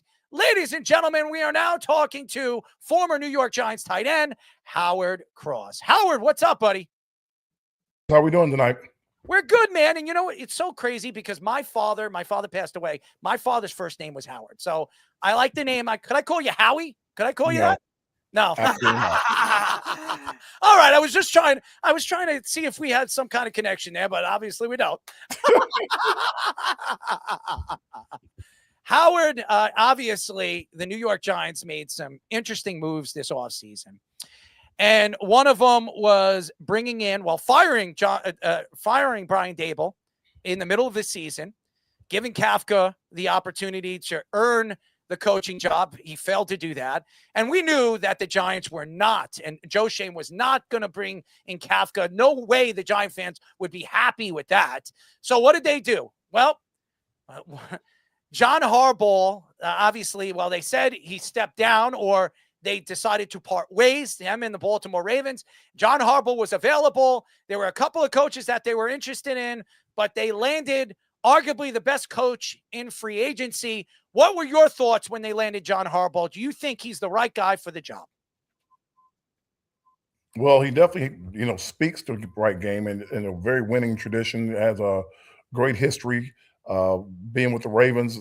I think the way they built their teams, the way they played, the type of football they played was always exciting, very tough, very physical. Their defenses were always top notch. As the year went on, they depended on Lamar a lot, but they just didn't have enough weapons around them in the receiving core, I think, to make them get over that edge. But for the most part, very good team, very well coached team. They played hard every game. So the power structure that we see with Joe Schoen still getting GM reins, they have to report to ownership, is something that Errol and I were kind of questioning. Very jet-like. Yeah, with other organizations that have had to do that in the past. Now we're actually seeing the Ravens now do it too, where I think their new coach in Jesse Minter has to do that same kind of thing with the Ravens. Do you think that's something that is a kind of a flawed structure, or can you see that kind of thing working with John Mara and Joe Schoen? I think, it's probably, Chris Mara is one of those guys that could have been a GM somewhere in the league. Has been very closely working with the GMs in the past, and he's, one of the owners as well. John's a legendary owner, always on all the competition committees. God bless him, and hopefully, continue the health as he goes through his moment. But I think just being able to report directly to the owner when the owner is kind of in football a little bit, kind of part of those decisions behind the curtains when it comes down to being in the draft rooms and who we're selecting and why we're selecting and people that are on the ground. You got even Timmy McDonald is one of the family members that is part of that crew as well. So it's not so much that they're going above or around Joe Schoen, that is going right to the root. We are talking to former New York Giants tight end Howard Cross, played for the Giants from 1989 to 2001, won Super Bowl 25. Jackson Dart has had a sensational year. He's a young quarterback, had the opportunity to take over, I think, in week 4, and slowly but surely became a pretty good quarterback. When you have now a new offensive coordinator and a new coach, how do you think this will work? How do you think John Harbaugh will completely change his thoughts as a quarterback on what we've seen under Brian Dable? I think you guys, you look at it from that standpoint of no Malik Neighbors. That's what you look at it from. You have a guy that is on the field that demands tremendous amount of attention, that can play, and he goes down, and Jackson Dart basically comes in right almost at the same time. So he's playing without his number one receiver. Robinson became a pretty good talent. The tight ends tried to hold up and stay in there for him, but he didn't have a guy that dominated the field where people were like scared of the entire time. And that's why you saw Jackson running a lot. How does he look next year? Hopefully Neighbors comes back healthy. Hopefully they find another guy in the draft that can stand on the other side of the field as Neighbors. And, the tight ends pick it up a little bit more, and the running game picks it up. And then you have a quarterback that's talented with his legs, that makes good decisions with the ball. You got to find a couple offensive linemen because some of those guys are free agents and they may not be back next year. So there are a lot of holes in the offense that they're going to have to plug and fix. But, as for a quarterback, I think they may have got their guy. $11 million they have to spend in the offseason unless they move Dexter Lawrence. There were a lot of thoughts that maybe this offseason that's what they're going to try to do. There was a couple of things going on this year with Dexter Lawrence and somebody in, when it comes to the Giants analysts. I'm not going to mention a name. You know what I'm talking about. Back and forth banter between Dexter Lawrence and somebody. and I'll just say it, Ernie Banks. Okay, and Ernie Banks. You mean Carl Banks? I'm sorry, Carl Banks. I'm sorry, Carl Banks. I call him. Well, that's right, Carl Banks. Carl Banks, and they went back and forth, and Carl, didn't really throw Dexter Lawrence. He gave his take on the way Dexter Lawrence was playing, and Dexter Lawrence obviously was hurt this year. He's making a lot of money. Do you see the Giants maybe trying to trade him in the offseason, or do they decide maybe to keep him and run it back this year with a new regime, new defensive coordinator? A lot of factors would go into that. I think Dexter, whatever it was, if it was tricep or elbow, I don't think it ever healed. I think, if he needed surgery the year before, he probably should have gotten it. I think he tried to rehab it and then come and play with it. I was at training camp a few times, or probably a lot more times than I think, and never saw him really participate full go at practice, because they were trying to protect his elbow, make sure he was, or whatever injury it was, upper body, to make sure he was ready to go for the season. I don't think you can play yourself into shape during the season. Dexter was a guy that was historically and notoriously playing 75% of the reps. He went from 75% of the reps to maybe 45% of the reps. And even then, he didn't look like he was as effective. So moving him, other teams are going to be looking at that. His production, his time on the field, all these different things went down. He's going to have to pass a physical. So if you're moving him, what are you going to move him for? I'm sure there'll still be teams that really want him. And if he does go somewhere and he gets healthy, he could be that guy that's the double-digit sack guy from the interior line. That'll be something that'd be horrible to see if he goes somewhere else. But for him, it's going to be one, is he want to show everybody that he is the same guy that he was a couple years ago, or is he going to come back and want more money and, hey, I'm healthier now, you're going to see kind of guy. It's more of a prove-it moment for Dexter than it is for the Giants. So whoever his representation is, they got to find out or get him somewhere to get him as healthy as possible and get him ready to go. I will say this. I did say Ernie Banks, and Ernie Banks was a great running back, if I'm not mistaken. And I went from Carl Banks to Ernie Banks. I remember because I watched the Ernie Banks story a couple of days ago on a documentary on YouTube. So I kind of crossed names. I want to apologize to Carl, because we're working on getting Carl on the show. So my apologies. Go ahead. Yeah, I wanted to go back to what Errol was saying about the cap situation they're in, $11 million. If it's not Dexter Lawrence, who do you think could be the biggest cap casualties? Could it be Thibodeau? Maybe he gets traded. Could it be one of those secondary pieces they paid a lot in the offseason? Maybe with a new defensive coordinator, do they move one of them? Or do you think they go in a different direction?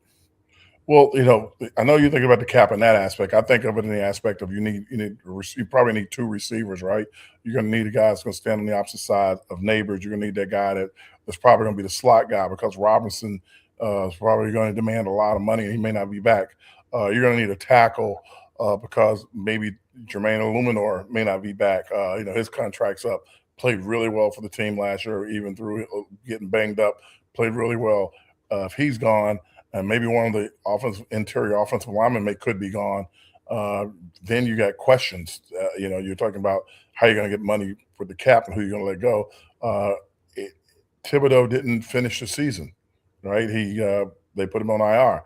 They put him on IR to protect him. So if they want to move him, they put him on IR because there wasn't a lot left to play for. They just wanted to protect him that way. Either way, he wasn't in the game. Dexter was playing. Thibodeau wasn't. That's the decision made. That's above my pay grade. I don't ask those questions. So you got that problem. When you guys talk about the secondary guys, you have two guys that were decent that came in. And Adebo and what's the other? Holland. Both guys played effectively, but got banged up in the season at the same time, and still, they were less effective as the year went on after they came back. So that's partially because they're, the injury. They're trying to protect themselves probably a little bit because they want to have a longer career. They need to know if they're going to need surgery in the offseason versus, can I just rest and rehab it? So you got to decide with the money there or what you're going to do with that. How do you save money in the cap? If you let Dexter go, that's a big budget to the cap, more money to the cap. If you let Thibodeau go before you have to give him that big payday, that's not as much towards the cap. It's just you're letting him go before you give him the big payday. We are talking to former New York Giants tight end Howard Cross, played for the Giants from 1989 to 2001, won Super Bowl 25, won a ring, ladies and gentlemen, with our friend Brandon Jacobs, as we all know, ladies and gentlemen, and owes me a nice, wonderful steak dinner. Where are you, Brandon? Where the hell are you? Anyways, that's a whole nother story. I don't want to throw Howard Cross a bone on this one. Maybe he should take Howard Cross to a steak dinner with us. That should be the gift. Anyways, Howard, Cam Scottaboo got injured in the middle of the season. A lot of Giant fans were loving him. They were trying to compare him to Saquon Barkley. Let's be honest. He's not Saquon Barkley, but he's a fun player to root for. He's a headbanger. That's the type of player that he is. Usually those guys don't last too long in the NFL. What do you think is going to happen this offseason? Do you think Cam Scottaboo is going to be ready for the season? And is he going to be the same elusive player he was early this season for the New York Giants? I think he will. I think, terrible dislocation, watching it happen and everything. It felt bad for him. But watched him ride around on a little scooter thing for a little bit. And then right after that, you see him walking and jumping on the sidelines in the last 2 games. He's out of the scooter. He's out of the boot. He's already, pretty far along in his rehab. So, yeah, I think with a full rehab session this offseason, I think he comes back and he's the same guy. And I think that, he'll be even better probably because he'll be a little hungrier knowing that he had a little success, had to wait a little bit to get in the game. And when he got in, people were excited about him. He's a high-energy guy. He runs really hard. The injury that he had wasn't kind of based on how he ran. It's just a freak thing, the way he landed. So he's going to come back in. He's going to be more excited. He's going to be more the same because he's going to want to prove himself. And especially with the idea that they could draft a back or is there going to be another back coming in? And he's I got injured. He's still got to prove so. He wasn't the first pick in his. He wasn't a first round pick. He wasn't a second round pick. He was a little later in the draft. So there's always room for improvement, and he's going to want to improve himself greatly to make sure he solidifies his position as the running back for the team. You were speaking about the draft, and the Giants are drafting at number 5 this year. Now, there's a lot of positions they need to fill in. Maybe an offensive lineman, maybe a wide receiver to add on the other side of the field to your other beast of a man who's coming out with an injury. Tate's the guy that everybody keeps talking about. Do you think Tate would fit this kind of offense? Do you think that he's an option for the New York Giants at number 5? He could be. I think he's, how would I say, explosive player.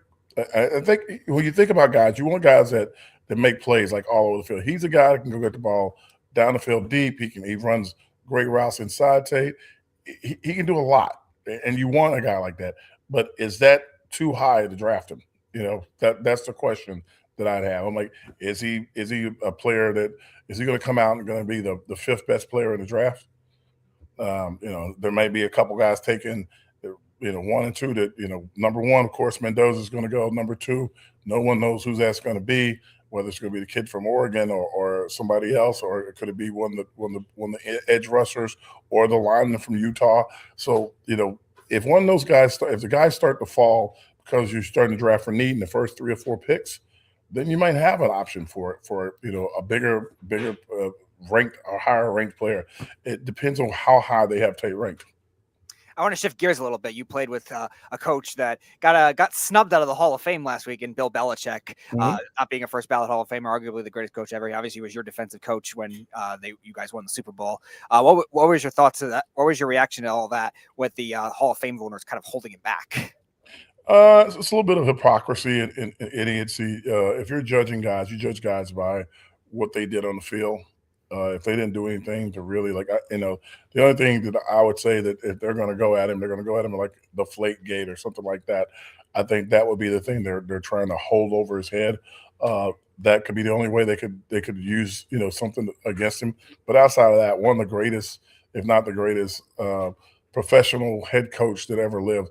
Not that you take anything away from the Landrys of the world or the Shulers of the world, but literally one of the best minds, motivators, schemers, everything that ever had anything to do with NFL football. Coached some of the greatest. When you think about guys that are, how would I say this, huge personalities, coaching on Lawrence Taylor and being able to be around him and have him on point game in, game out. Harry Carson, you're coaching that guy who's like, he's a beast, and people are looking at him like almost like he's a coach on the field. Being able to come in and be a head coach when you were like a special teams guy a year or two before and demand these guys' attention and go win the Super Bowl against the Broncos. Like, those are things that people don't really understand and can see.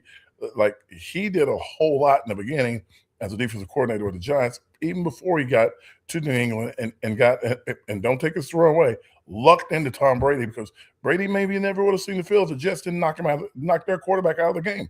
Thank you. Thank you. I'm a Jets fan, so thank you, making me sick even more. Thank you. Howard, it was funny. I've only been to one Jets game in my life, and it was 2015, and they actually did a pregame ceremony honoring Mo Lewis. Oh, man, my boy Mo. I love Mo. Right, Speedy. I love Mo, too. I also love when he knocked out Drew Bledsoe and almost punctured his lung. And then we see Tom Brady, Mr. Pretty Boy, get on the football field and make me sick to my stomach. It really does. We are talking to former New York Giants tight end Howard Cross, played from 1989 to 2001, won Super Bowl 25. Howard, there's another coach, and we met him a couple of times, Tom Coughlin. A lot of people don't give this guy enough respect. The Giants didn't, that's for sure. And I remember when the Giants parted ways with him, when he, for Ben McAdoo, by the way, and he asked the Giants that year, give me some defensive linemen and I'll win you another Super Bowl. No, they didn't do that. They eventually parted ways with Tom Coughlin, hired Ben McAdoo, and what did they do? They gave him defensive linemen.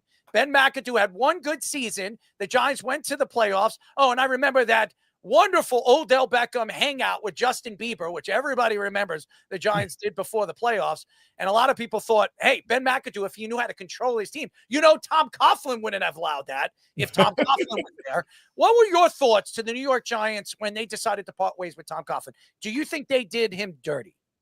I'm not doing him dirty. I just think that, when whoever's making the decision with coaches and GMs, today's GMs, they don't live on success. They don't understand how to live on success. And some teams do. Like Pittsburgh is a team that keeps one coach for decades.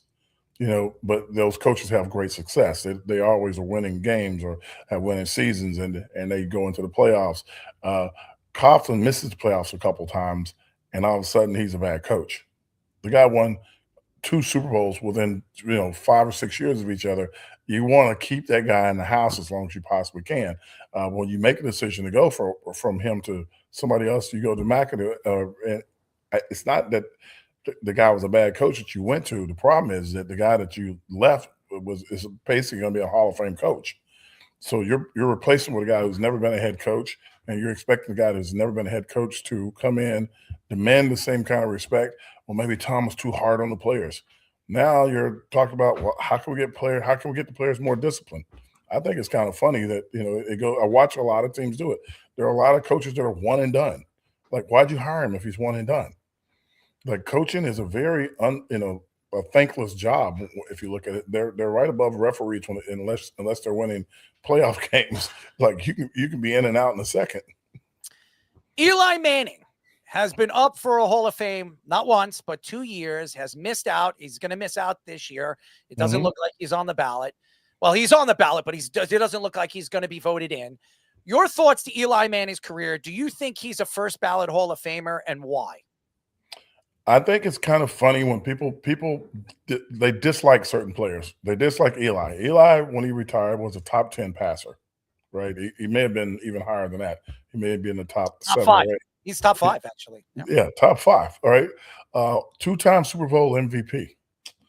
2 times not only Super Bowl MVP, but beats the greatest player that the NFL will say was, like, when it comes down to Super Bowls, and Tom Brady. He beats the GOAT twice. Outplays him twice. And now when it's time up, people are like, well, he threw too many interceptions. Well, if you don't have a great offensive line, you're going to throw some interceptions. But when it was time to win, he won. Should he be a Hall of Famer? Yes. Should he have been a first ballot Hall of Famer? Yes. Those numbers, 2 Super Bowl MVPs, you're going to let guys in for a lot less Just because you don't like him, they all shucks and it's Eli. Oh, he's Peyton's brother. Oh, he's Archie's son. He wouldn't get that kind of recognition. Any quarterback is a two-time MVP, beating the greatest player that ever played, taking his team to the playoffs, even though he had some bad seasons. But when he had a chance to have a good season, he did it. And he literally walked the team in and carried them a couple times into the playoffs. The road warriors, you would say, he's done it. He proved it. He proved it in the biggest spots. You have other quarterbacks in the Hall of Fame that don't have any Super Bowl wins. So I'm just saying, the guy was like one of the top passers in history, two-time Super Bowl MVP. Yes, he should be in. I don't know what the bias is against him. A great player. And I'm not just saying that because he's a Giant. If you played on any other team, I would still give him the same kudos because he achieved the things that you want to achieve, being dominant in an era. And I know they're saying he wasn't dominant because there was, Peyton was still playing and Brady was still playing. And they were putting up all these numbers. It's like, okay, but when Brady wasn't winning the Super Bowl, Eli was winning the Super Bowl kind of moment. By the way, that's how I look at it. He was 11th all time. So my executive producer posted up. He was 11th all time. And Ernie Banks was a Chicago Cub Hall of Fame shortstop. So it's Ernie Davis. Yes, whatever. All right. I wasn't gonna correct you. You're the sports guy. I was just gonna listen. I'm a little tired today. Howard, I've been dealing with a lot of stuff. So we have guys that are down in San Francisco right now. And not down. West of San Francisco right now in the LA area. So I've been keeping tabs on them and making sure that they're doing the right thing. And so it's been a long day. I'm writing for our website. It's a lot of stuff, man. We gotta be on top of things. Howard, come on, you're an analyst. It's a big time of the year for you. You are. You're here for me. I'm here for you, Howard. I mean, we got to be buddies here. I mean, absolutely, you played. Absolutely. Yeah, we got this is the first time I'm meeting you and talking to you, and it feels like we've known each other for a very long time, Al. So, anyways, I want to get into the NFC East, and the Philadelphia Eagles are going to be good next year. Well, they have a new offensive coordinator. The Washington Commanders have not the same offensive coordinator, but they're going to have Jaden Daniels back. He should be better. And I do believe the Cowboys are going to be much better. They have a lot of money to spend. They didn't pay Micah Parsons. They have a ton of draft stock, and they're probably going to re-sign George Pickens. Where do you see the Giants next year in this division? That's a very good question. I don't know if the Eagles make a step forward this year. I think they've played as far up as they could the last 2 years, and I'm not saying that because I'm not against the Eagles or anything. I think Jalen is an incredible player. Got to have like a PhD in quarterbacking because he's had a different offensive coordinator, I think, ever since he's been in college to now. So to keep learning systems over and over and over again, you're never going to be truly great if you have to learn a new system every year. I think that's going to be a problem for them. I think their offensive line played really well the Super Bowl year. They took a little bit of a step back last year, so that's going to hurt them as they go forward. Maybe they'll get better because they want to prove themselves, but usually the thing that gets you over the top is that you're really healthy, and the healthiest they was 2 years ago when they won the Super Bowl. Coming off losing the Super Bowl just a year or so before that, they were as healthy as they could ever be that year. Last year, you saw the health, people getting injured, a tweak here, a bang there, a couple weeks here, a couple weeks there, and they never really got themselves on track. And I think that is beyond anything else, people don't realize the health of a team helps them get through every moment. They weren't healthy the entire time. If they can figure that out, then yes, they'll be back at the top of NFC. As far as Washington goes, if they can't protect Jalen Daniels, I mean, the kid's a super talented kid. He can throw the ball from any angle. He's got great legs, everything. But if he's always scrambling and always running, luckily the injury was to his upper body. I think it was his tricep or something or dislocated his elbow on his non-throwing arm. But that's going to be on his mind from this point on. He's going to be trying to figure out new ways to get down and not get crushed by 3 or 4 guys running the ball or trying to get out of the pocket and extend the play.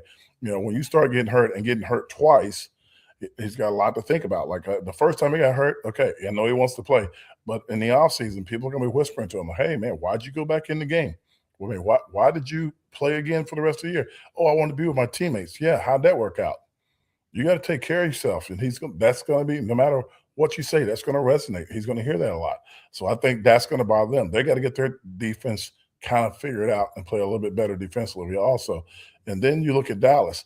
Love Dallas. Always love Dallas. They're Jerry's always got something going on.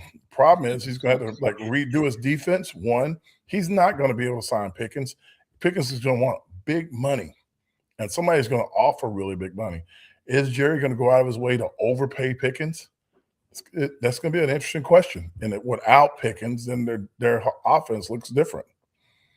I mean, I love Dak, but it looks different. As far as the Giants go, I think with being able to solid up the defense, if they figure out how to complete a game from beginning to end defensively, I think they're going to win a lot more games. How they're going to rank in the East, again, depends on Philadelphia's health. Depends on if they can protect my man down in Washington. If they can do those two things, we're battling to be third or fourth. If they can't do those things, we're battling to be second, maybe even first. And that's not me being a Giants fan. That's just the way that Philadelphia was the first team to win back-to-back NFC East titles, and God knows how long. So yeah, it's crazy the way it works out. And again, this year we went into the season. They were like, it's going to be a tough schedule. It's like, you never know. And as the season went, I'm like, oh yeah, it's a tough schedule. These guys are all good. So you're not going to catch that as bad next year. It's still going to be tough. You play the AFC South. They're not the same AFC South as you remember because the Colts look a lot better. Jacksonville, somehow, somebody found their way back to like, oh, wow, we can actually play football. And, of course, Houston looks good every year. So you got that division to play against. You'll figure it out. But the rest of the divisions, you'll get a chance at them to try to win some games. But you're not going to have to like beat yourself up the entire season like you did last year, because last year was a tough schedule. I actually will – you got to play, you have to play, but we didn't have a New England schedule, but we had a really good schedule. Oh, don't forget the Titans in that division. Brian Dable's revenge game. And I like that Howard said Dak Prescott, because I love Dak too, and I think Dak is a great quarterback. He doesn't get enough credit that he deserves. I really, everybody likes to pick on him. The Cowboy fans, the Giant fans, and by the way, Howard, you have 3 Giant fans. My board op, my producer, and my executive producer right down there. They're all Giant fans. I'm the only Jet fan sitting here. So I listen to this garbage every single show. Well, the Giants, John Harbaugh. That's all I hear. That's all I hear. I have to hear. I will say this for you, just to give you, to give you like perspective.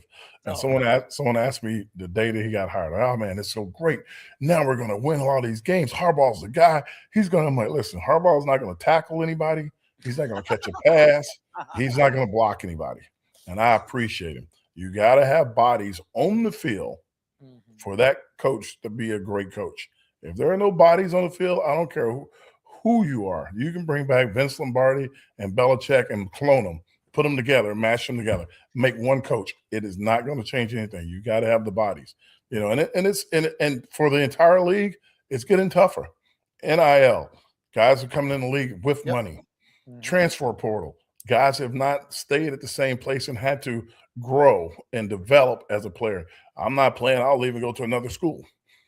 Like you don't learn to be a football player. And I listened to you guys talk about football a little bit before when I was getting ready for the show. The thing that you guys probably don't think about, and I am an older guy, I guess, but it's a real thing. There are a lot of great athletes that play in the league today. Holy smokes, they are great athletes. I said the difference between that era and the era that I kind of came from is that we were football players. It's a big difference being a football player, and that's what you're geared for mentally, emotionally. Like, I could have played basketball in college. I could have ran track in college. I could have done a lot of things in college. Heck, I could even probably play baseball, but I was a football player. And that's what my mind was wrapped around. That's what all my being was around. The way that they do things today, it's tough for these guys. They're like, these guys are not in facilities now. They're scattered across America, working out in really cool workout facilities and carrying on. I used to be in the Super Bowl hadn't been played yet. I would be in the weight room working out with Phil Simms, watching film and stuff and getting ready for the following season. Not worried about the playoffs if we weren't in it or whatever. Just getting ready for what came next. They can't do that anymore. They blow them out of facilities. They come back probably in April, and then they get started. Like that's what takes it away. That's where the athlete part of it comes in instead of the football of it comes in. Yeah, we actually had your teammate in Stephen Baker on a few months ago, and he was saying a lot of the same thing, and that was a big reason he wasn't a big fan of Odell Beckham at the time. As freak athlete as he was, he took it too far at points, and he was actually very happy when they traded him at the time. Oh no, Baker and I disagree. I love Odell, great athlete, great football player. Wanted to do more. Wanted to return punts. Wanted the ball. Would take a shot at you, blocking if he got a chance to hit you. He was still cut from the same cloth. They just didn't like the antics. I didn't care. Personality, I love personalities. Like, be as funny as you want to, just keep making plays. If that was the case, no one would have liked LT. So you should be listening. So you should be listening to our show because we have great personality, my friend. A little crazy, a little weird, and sometimes I can be outlandishly crazy. But we give you our take and we give it to you straight. I want to ask you one more question. Yep. You played behind Jeremy Shockey. No, I didn't. Oh, you didn't play, but you know Jeremy Shockey. And, yes, very much. Yes, you know Jeremy Shockey. He got a lot of abuse, and over the years after he left the New York Giants. And the one thing about you're one of the better tight ends in NFL history when it comes to blocking. Why do you think that hasn't become or hasn't been as important now than it was in the time that you were playing blocking? When I was playing, the probably the highest rate player on the offense was the running back. Like, you always wanted an Emmitt Smith, a Barry Sanders, a Walter Payton, a Roger Craig, Eric Dickerson. I can go on and on and on. These were the guys. How do you stop Thurman Thomas? How do you stop? There were Hall of Fame receivers out there, but how do you stop the running game? How do you slow these guys down? And it wasn't guys weren't throwing for 4,000 yards a year. They just weren't doing it. A 300-yard game meant you were playing from behind, like most of the game. The game was really the 3 yards in the cloud of dust kind of moment. Tight ends may have caught a few passes. Like, I had a great season. I think I caught like 38 passes. They were like, "Man, you're a Pro Bowl tight end." I'm like, okay, whatever. It was like football was the entire game. Now we have a lot of 7-on-7 series all over. We have flag football that's come in, and I love flag football because it brings everybody closer to the game. But the 7-on-7, the spread, the flag football, that is the majority of what kids are. They want to catch the ball. They want to be outside. They don't cherish or love contact. This is it's the fun part of the game. It's what they're playing.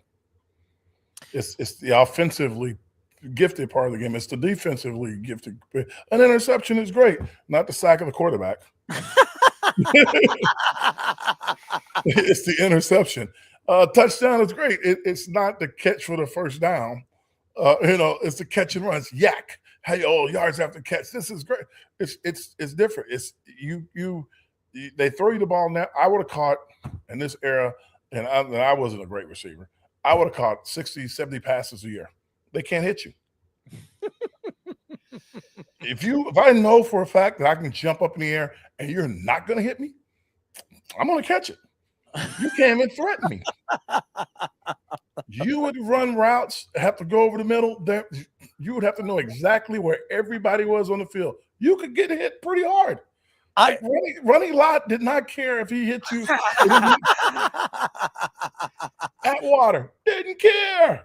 Like, you could get hurt out there. You had to know where you were going. I would be very bad. I would be very bad playing quarterback. I'm very bad at sounding names out. Very bad. I would have to give you a nickname. I would call it, instead of calling you Hal, I'd be like, wee, wee. Oh man. I'd be horrible. Medicine balls. Parcells used to go, He's not paid to throw it to you. He's paid to throw it near you. I'm like, it's near me, but it's near that guy over there that's going to kill me. Like, oh, man. Howard, quickly, who do you have winning the Super Bowl this year? I'm going to tell you guys, I listened to you guys also talk about Sam Darnold and Drake May. Love both guys. Has nothing to do with either of them. Both guys need to just play manage the game. These two defenses are going to determine, and I think right now Seattle has the edge in the defensive department. They have such a great defensive line. They get pressure from every angle. Their linebackers are playing great. Their secondary will shut you down. New England has a good receiver. That's awesome. Seattle has a great receiver also. So, they're pretty even. The running game, almost even, but Seattle has a little bit of the edge there. If they can figure out how to slow or prevent, make it a dirty, slow it down kind of game, they might have a chance. But Seattle's defense really, really is going to be – when they say defense wins championships, it definitely wins Super Bowls. And Seattle's defense is going to be pretty phenomenal. Not that New England's defense isn't pretty good, but Seattle's defense, if you watch them, especially through the playoffs, they look like they're playing with 13 or 14 guys on the field. Is this a better Seattle defense than the championship defense that we saw with the Legion of Boom? I think so when you think about up front. Now, their secondary in the Legion of Boom that's what the Legion of Boom was. They were still, before they were just on the edge of the rule change, and they were like laying the wood on guys out there, and you did not want to catch the ball over the middle. You got cornerbacks at 6'2", 6'3", playing on the edges. Cam Chancellor. Yeah. Yeah. Cam Chancellor, Sherman, they were like the secondary was Hall of Fame. Yeah. So the linebackers, Hall of Fame. It's hard to remember who was playing in front of those guys. And that's not an insult to that defense. It's just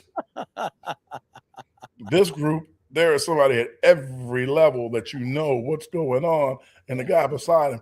And they're more complete. It doesn't get to be boom because they're sacking you. You don't get the ball up in the air and get it down the field because they're probably sacking your quarterback. He's running for his life. And it gives quarterbacks a hard time. So, yeah. Howard, you should be down. You should be over there in San Francisco selling some real estate. That's what I heard. You should be out there. You should be going over there. Gronk, you want to buy some houses? Come on, come to New Jersey. I'm a commercial guy. I'm a commercial guy, and that market is not the best market right now. So I don't mind working in Manhattan. Well, they got money, every one of them. So they'll spin the wheel and make the deal, as we all know. But Howard, we really appreciate you joining us. I know it's been busy for you.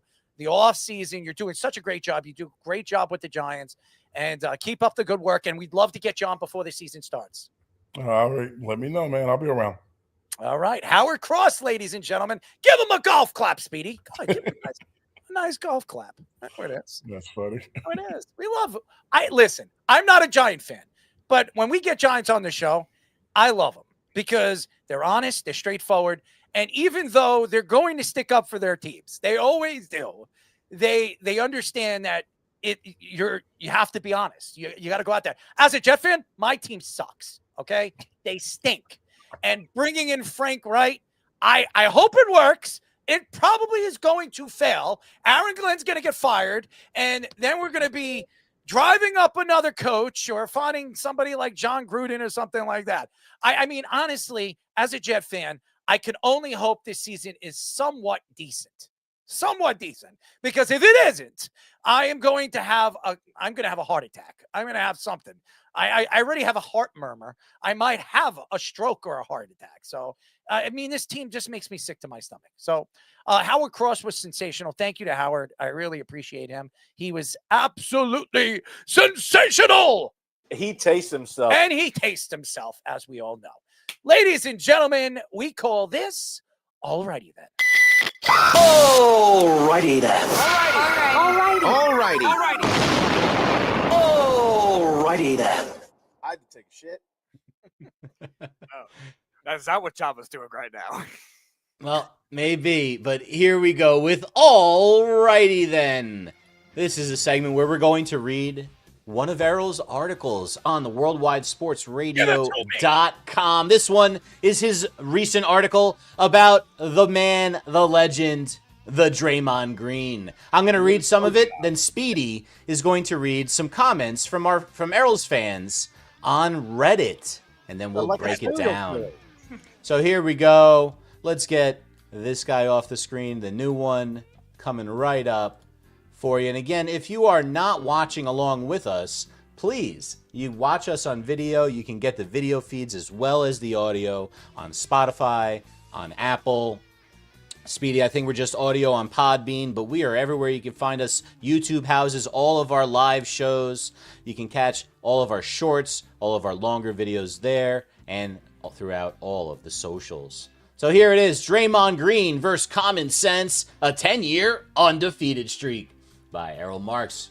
So here we go. If Chaos had a jersey, it would be a Warriors green, number 23, with a podcast mic tucked under one arm and a referee in a headlock under the other.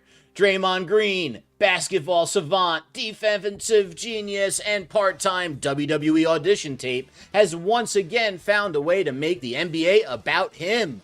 And not in the, wow, what a great defender way, but in the, yo, did he really just say that way?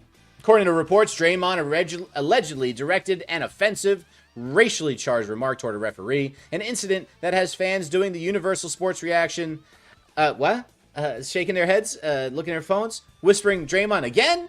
And honestly, at this point, nobody's shocked. Disappointed, yes. Surprised, absolutely not. This is an isolated incident. This is episode 947 of Keeping Up with the Greens and their anger issues. Let's take a nostalgic stroll down Draymond Boulevard. 2016, The Nutcracker Chronicles. Kick Steven Adams where no basketball should ever go. Not once, not twice. Enough times to qualify for a UFC loyalty card. The referee roasting era. 2023, the stomp heard round the world. 2023, Rudy Gobert gets the sleeper hold. Guys, come and check out the rest of the article on worldwidesportsradio.com. Speedy. By the way, before I get to the comment, I do want to mention the first incident with Steven Adams. One of my college friends actually crashed our show and called that Thunder from Down Under.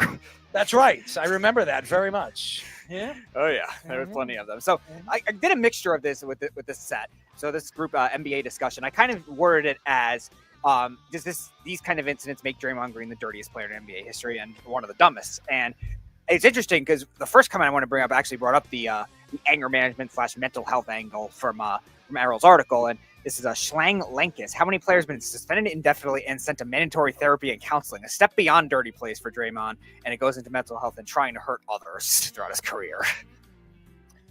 Say that again. I'm sorry, Speedy. I was reading something. So he was saying how many players have been suspended indefinitely and sent to mandatory therapy and counseling. He thinks it's a step beyond dirty plays with Draymond Green and goes into mental health and anger management issues that are trying to hurt others during his career. I agree with you. I think that Draymond Green has been an absolute ridiculous personality. And again, Draymond Green is the enforcer. He's the Dennis Rodman of this era. Dennis Rodman didn't do the things that Draymond Green has done. I've seen Dennis Rodman throw punches. I've seen him, dye his hair in different ways. And he's gone out there and spoke and have attacked people to the media. But Dennis Rodman, and by the way, he's gotten drunk and gone to casinos before games, playoff games, and then show up the day after and play in those games drunk. I've seen him do that. But I've never seen Dennis Rodman do the things that Draymond Green has done on the basketball court. It's despicable. It's ridiculous. And the NBA really has not stepped in at all. They suspend him, a couple of times? They find him a couple of times. This guy continues to do it. And now, after what he has said about the referees and talking about Caucasians and race, I mean, this guy does not know when to shut up. So it's typical. Absolutely typical. All right, so you brought up Dennis Rodman, and a lot of the comments were centered on the Bad Boy Pistons. This one actually extended further. This is Organic Valley. Bad Boy Pistons existed, so no. So I kind of mentioned collectively as a team, or is Draymond Green individually worse than them? He also mentioned Bill Laimbeer, which a couple other guys mentioned too as being the dirtiest player, and then also Zaza Pachulia, who had the infamous dirty play on Kawhi Leonard when he was still with the Spurs, and he says also from other eras that were dirtier than Draymond as well. I will say this. the bad boy Pistons were a lot dirtier than Draymond Green because you could do a lot more in the NBA in the 80s. I mean, the Jordan rules, they wouldn't even let him get into the box. If he got into the box, they clothesline him. And I've seen how many times Michael Jordan go up for a layup and he get pushed into the fans and stuff like that, into the seats. So Organic Valley, I absolutely agree with you. I think that in those days they could do anything. How about the Celtic teams, how vicious they were on a basketball court in the 80s. The Larry Bird and Kevin McHale and Robert Parrish teams, they were mean and they were vicious as well on a basketball court. So you're right. Draymond Green is not as bad as they are because the rules are different. But in those days, flagrant fouls really never existed. Now you put a pinky on somebody because of LeBron James, you're getting a flagrant one. So here's another interesting one. I don't have the whole comment because he was writing like a paragraph when he did this, but this is PPO. He actually thinks the game has gone softer since the 50s when players were constantly fighting, even instances where players were fighting the police. And he thinks it's even got softer into the 80s. PP, I agree with you. I wasn't alive for the 50s. So how would I know what was going on in the 50s? What I do know is that as the 70s came around and the 80s came around, you see more aggressive play. And even when Charles Barkley started playing in the 80s all the way into the 90s, how many fights did we see him fight with Shaquille O'Neal? Now they're butt buddies. They're hanging out on the same set. So these guys absolutely hate each other. And here's another thing. When you were playing for a team, the Bulls, you were playing for the Knicks, you were playing for the Pistons, they were never friends. They never liked each other. Every time they played, they couldn't stand each other. Now, these guys are brother-in-laws or they're, I don't know, their son's godfather. Well, I mean, all of these guys, Chris Paul, Carmelo Anthony, Dwayne Wade, LeBron James, they're all buddies. And they're all arch nemesis when they played against one another. So it's a completely different sport than it was in the 80s and the 90s to today. All right, so another one. This is from OK Temporary 2843. So kind of another one based on Lambeer. That's Bill. He's implying Bill Lambeer. He has a video game about how he was the dirtiest player. And besides that, Zaza Cooley you mentioned again. But I kind of wanted to word it as this: like, do you think Draymond Green takes more pride in him being like an angry player and his antics on the court than Lambeer did? Draymond Green's trying to sell sponsorships, algorithms, as they say with the computer and AI. They're trying to find the right algorithm that's going to sell his product. He is a podcaster. That's what he does. And yes, I think when he comes out with these vicious takes on and off the basketball court, or he's trying to choke somebody out or step on their balls or trying to permanently injure somebody, yeah, he knows it's going to be on ESPN. No, he knows it's going to be on SportsCenter. In the 80s and the 90s, there wasn't ESPN really. I mean, they were just getting into ESPN. ESPN was just getting popular. So there was only one sports organization. Now you have the internet. You have Yahoo Sports. You have ESPN. You have CBS Sports. You have all these different different platforms that you can post things and it can get out there. So yeah, Draymond Green's trying to sell himself. He's trying to sell himself away from basketball because at the tail end, he's on the back 18 of his career. So yeah, I agree with you. Okay. I do believe that Lambeer is one of the vicious players of this era. Kevin McHale was pretty bad too. All right. I don't know if anybody remembers Kevin McHale. He was vicious on the basketball court. You go up in a layup. If he didn't like you, he's elbowing you right in the chest. And they would never call a foul on Kevin McHale. He would get away with it a lot. So, all right, last one we got from Inside Noise 6804. Does Draymond Green being this dirty make this era with the athletes that are in the game now, it was the longer comment, the toughest, dirtiest, and most physical in history? Not a chance. Yeah, I figured that. Not a chance.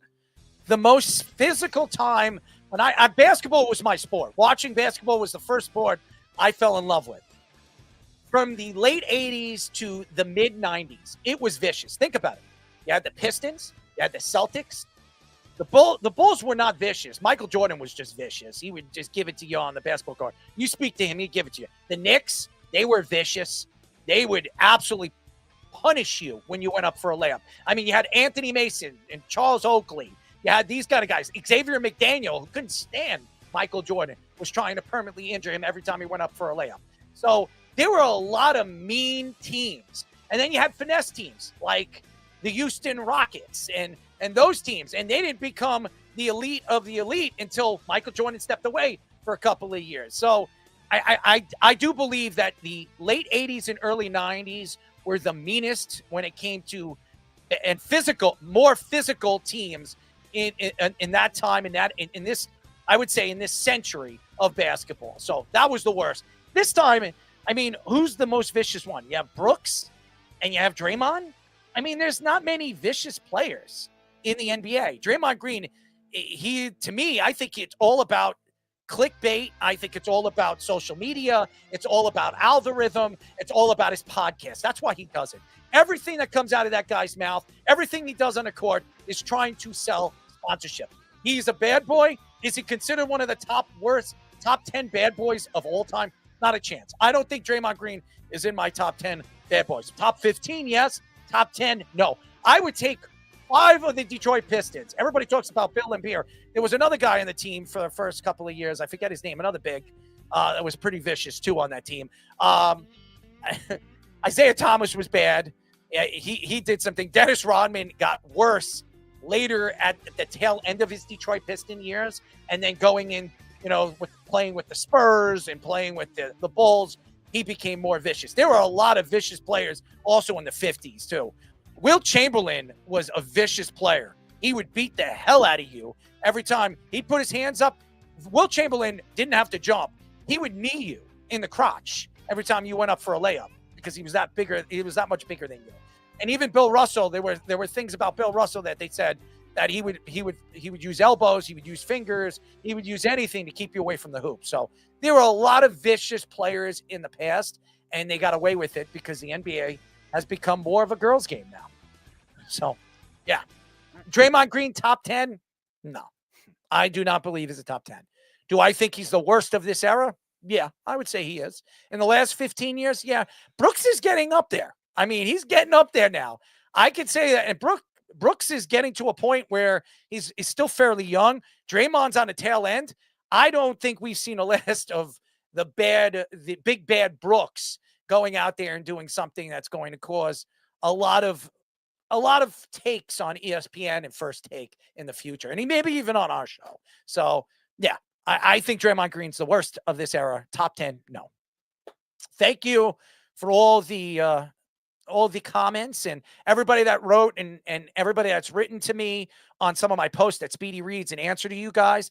Thank you for writing to all the posts that I post up, all the stories. I try to post up a story a day. If it's not a busy day, I'm posting up 2 stories a day. I spend 3 hours sometimes on a story. I really put a lot of time into it. So I thank all the fans for reading it and enjoying it and seeing my humor in it. So thank you to all the fans tuning in and reading all my stories on the Worldwide Sports Radio Network and on Reddit, which Speedy created a nice homepage for us as well. So thank you. All right, ladies and gentlemen, we call this Sound It Out. Take a roll here. Jay Quellen. Where's Jay Quellen at? No Jay Quellen here? Do you mean Jacqueline? Let's sound it out. What you call me? Sound it out. What about skid mark? All right, here we are. Sound it out. Everyone's sort of favorite. Another game. Phonics Schmonics. Errol's got it. Errol, it's the NBA trade deadline day. It happened at 3 o'clock. We're going to do a segment on it right after this. I went back in time, Errol, and found the most recent weird names that have been traded at the deadline. Let's start today's Sound It Out. First one up. Here he is. I think Brooklyn had him. Sound it out. Oh, Chimezi Metu. Ooh, Speedy. That's good. Oh, let's give him the ding, ding, ding. I got one. He got one, everybody. All right. You can stop dinging everybody. You can't laugh at me tonight. Start the music back up. 1 for 1. Can't get better than that. Only one way to go from here. Next name coming on down the pike. There it is. Oh, my God. Sound it out. At one point was thought of as a pretty good 3-and-D guy, I believe, in Sixers. Matisse Thybulle. See, Buell.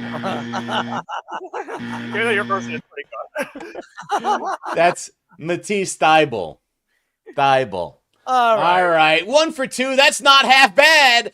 Let's get the music back up for one more. Here it comes. The last one. We've already gone down the pike, now around the corner, down the stream.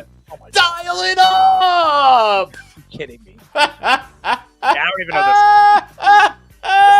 this. Chuck Woodabeer. Ned, you boom.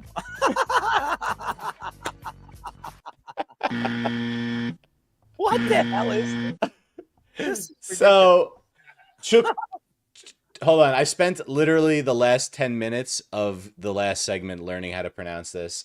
Chuck Woodabeer Maduabum. You knew I was getting this one. From Nigeria, obviously. Oh, right. I mean, good luck on that one. Well, 1 for 3. That would make the All-Star game in any year in Major League Baseball. Nice job. It's the only sport, I think, that it works for.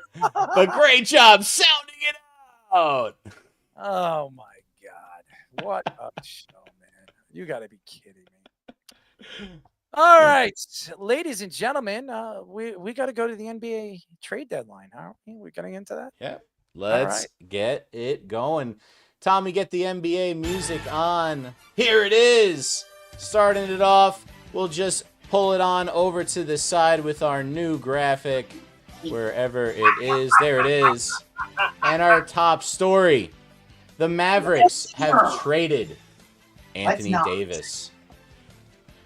Let's get that a little bit lower. But Anthony Davis, last year, was traded for Luka Doncic. Unbelievable story that no one saw coming.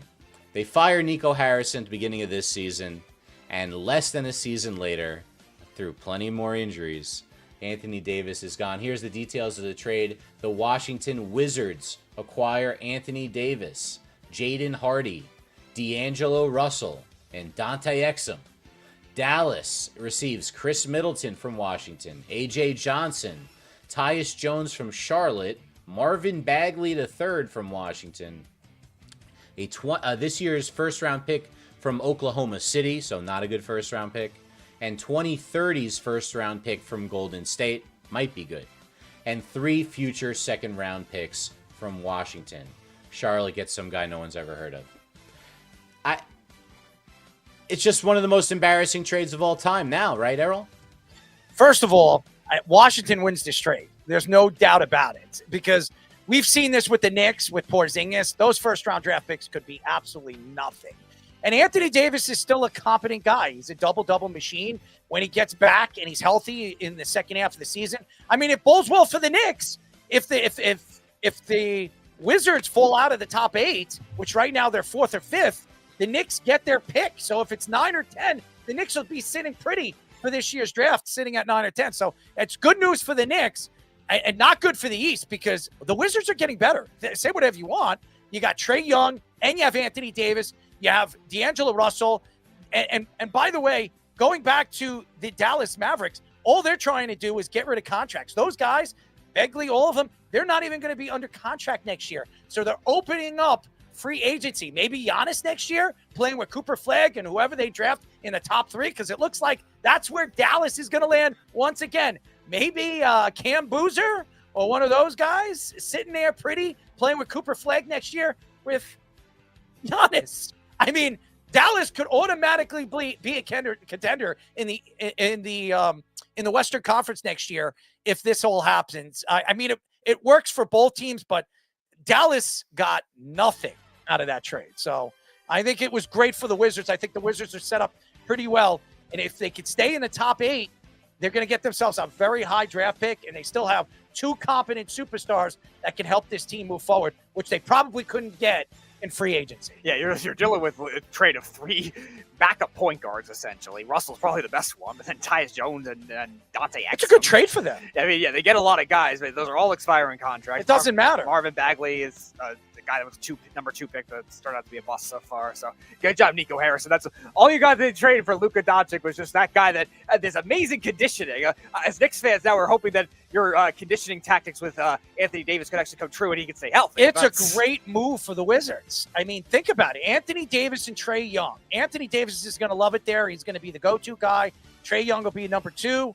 And I think it's going to be fun to watch. I think the Wizards are going to be pretty good now. If they can get healthy, Davis can stay healthy, they're going to win a lot of games. Maybe not this year, but next year, especially in the draft, if they can get that top 8 pick. So I think it's a good move for the Wizards. Not a very good move for the Mavericks, but the Mavericks are looking for the future, trying to add to drafts. So I think that's what they're trying to do. Build around Flag. You're muted.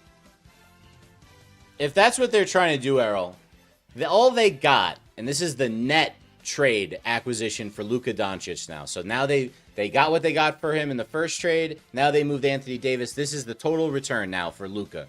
Chris Middleton, Max Christie, who's actually been pretty good, Marvin Bagley III, who's on his 13th team, AJ Johnson, Malachi Branham, along with 3 first-round picks in 2026 that we said was the last pick of the draft or close to it, 29 and 30, and 3 second-round picks. Garbage. That doesn't... I wouldn't want that for Luka Doncic. That's crazy.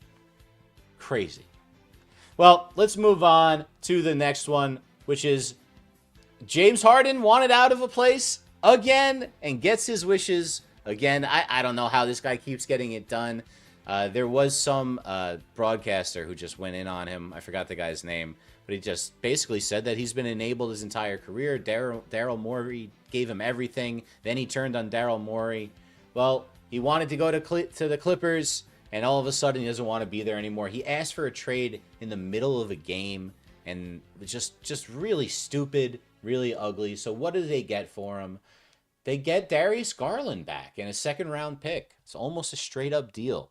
Darius Garland for Harden. Basically, Harden had veto power over anything. But Harden, of course, is going, I wanted them to have a chance to build in the future. That's why I waived my no-trade clause, trying to act like he's this, great Samaritan for the team he is now leaving again high and dry. Cleveland's making a big mistake. I understand that Darius Garland and Donovan Mitchell weren't getting along on and off the court, and that's probably Garland wanted to be traded last year, but they couldn't move him. Garland is getting a little bit more healthier now. The Clippers are getting a good guard, a guy that can do a lot of different things. He actually plays somewhat defense, something that Harden doesn't do. Harden is a prolific offensive player, but he's the same kind of player as Donovan Mitchell. He needs the ball in his hand. This is not going to work, ladies and gentlemen. It's not. They think they got better. They got worse. I think Darius Garland is a better overall player than James Harden. I think it's a bad move. It's a good move for the Clippers, bad move for the Cleveland Cavaliers. The Cleveland Cavaliers got worse for this move. Yeah, Josh hinted at it on his show on Tuesday. This trade was pending at that time. It happened a couple hours later after his show, and it just makes no sense for the Cavs. Yes, I know the Cavs need three-point shooting. They need guys that can be knockdown shooters. They needed that in more of quantity, not as much like one player. And we know Harden loves to shoot at a volume. He loves to hog the ball, which doesn't help a case like Donovan Mitchell, who's already a bad usage rate guy as it is. James Harden's another bad usage rate guy. I just can't see that kind of thing working at all. And I feel bad for Kenny Atkinson. He had to get out of Harden when he was with the Nets, and now has to get back with him again. And I just think it's really hard to be able to manage that kind of thing. The Clippers, I think, will benefit this trade in the long term, but even that, it's not amazing either. Poor Kenny Atkinson. I feel like that happens. Stuff like this happens to Kenny Atkinson all the freaking time. That's just awful. Whatever. It's just, it's not going to work for very long. It might work for a short period of time. Maybe that's what they're hoping for. If he shoots maybe 8 times a game, not 16 like sometimes he does in the playoffs. Well, maybe true. Here's the next one. This one I thought was really surprising. Not so much that he was traded, because we knew that Jaren Jackson Jr. was on the market, but that it was to Utah, who is going nowhere this season. It's an 8-player deal. It was actually the first trade that happened yesterday. A lot of trades happen all at the same time. It was 3 first-round picks, along with rookie guard Walter Clayton Jr. You might remember him from winning the national championship with Florida. He was the big guy making all the plays last year, playing like a mini Jalen Brunson out there. And they get forward Kyle Anderson back, Taylor Hendricks and Georges Niang. And that's the deal. The Jazz also get center Jock Landale and guards John Conchar and Vince Williams Jr.'s in the deal. And there's also the picks are 2027. It looks like swaps. Errol, he's one of the better, I was listening to people talk about it. He plays center on the offensive side, on the defensive side of the ball, except he's better playing with a center, is what they say, because he's undersized. So he's kind of like a tweener, 4-5 type guy, but he's good enough outside shooting that you can kind of get away with him at other spots. As far as Utah, they got Markkanen still. They didn't have to give him up to get him, so now you got that core. Walker Kessler comes back next year. Maybe they have something. I guess Kessler's going to have to do the rebounding. Triple J, 5 rebounds a game as a power I do forward not center. get this trade. Jaren Jackson is one of the best defensive players in the league. Two-way players, can do everything. And again, Danny Ainge obviously screws another organization and steals another player from another team. He's done it many, many times with the Boston Celtics, and now he's doing with the Utah Jazz. This is a horrible trade. A horrible trade for the Grizzlies. Terrible, terrible move. I think there's no doubt Utah wins this trade. 2027 picks. Are they really going to be that high of a picks? I don't think it's going to work. I think it's wrong. So it's a slam dunk for Utah. Yeah, I think Jaren Jackson's still going to create good value.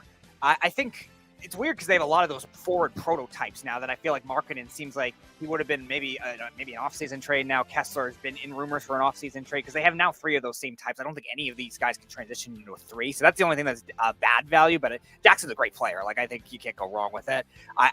It's weird. Memphis, we saw them do this with Bane in the offseason. They got 4 first-round picks out of that. Now they're accumulating a lot more. I think they're kind of knowing that they can't get good value for Ja Morant, so they're trying to trade everything else at this point. So I'm not going to fault the Grizzlies for trying to get good value because I don't know how many. They're not getting good value for Jackson. That's not good value. I mean, what are they going to get out of that? Yeah, nothing. They're not winning because this is the same thing the Knicks did with Porzingis. They thought they were getting first-round draft picks and high first-round draft picks because they didn't think the Dallas Mavericks were going to be any good because Luka Doncic was trying to figure out and he can't stay healthy and Porzingis never stays healthy. They thought they were going to get high picks. What did they get? They got 2 second-round draft picks for Kristaps Porzingis that helped the Boston Celtics win a championship. Well, yeah, it's not this year's draft. That's the only downside, I think, to this deal when you look at it because the Grizzlies did well getting some with those Orlando picks and some of the picks they got from the other teams. It's a horrible move. Yeah, that's the only downside with this trade, but Utah now is probably going to have to trade one of those other guys. Danny Ainge is sitting pretty right now. He's smiling to the bank because he got himself a two-way player that you probably don't get what you're trading for. You got a really, really good player, an elite player who's an all-star. So Danny Ainge hit a home run on this move, and he gave up 3 first-round draft picks that are going to probably be bad first-round draft picks. So, yeah, they're down the road. So let's get into the next topic, and that one is a former Knick. Kristaps Porzingis on the move again. He's an expiring deal. Who does he go for? The Warriors figure out how to get rid of Jonathan Kuminga. They move him and Buddy Hield, one of the great chuckers of the last decade, for Kristaps Porzingis. Let me read great move, by the way. The entirety of the deal. Looks like that's it. There's no other picks involved in it. It's an expiring contract for Porzingis.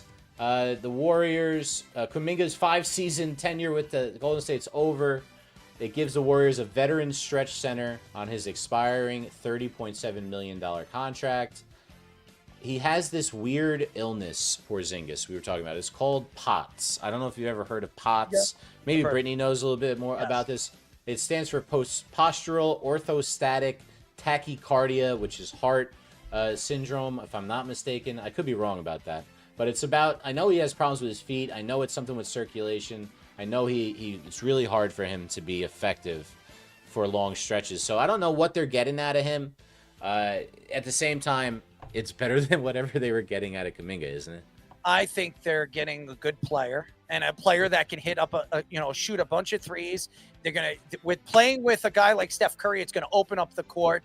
Playing in a triangle offense is going to make Porzingis a little bit better. He actually played in a little bit of the triangle offense when he was with the Knicks. So he knows a little bit about this offense.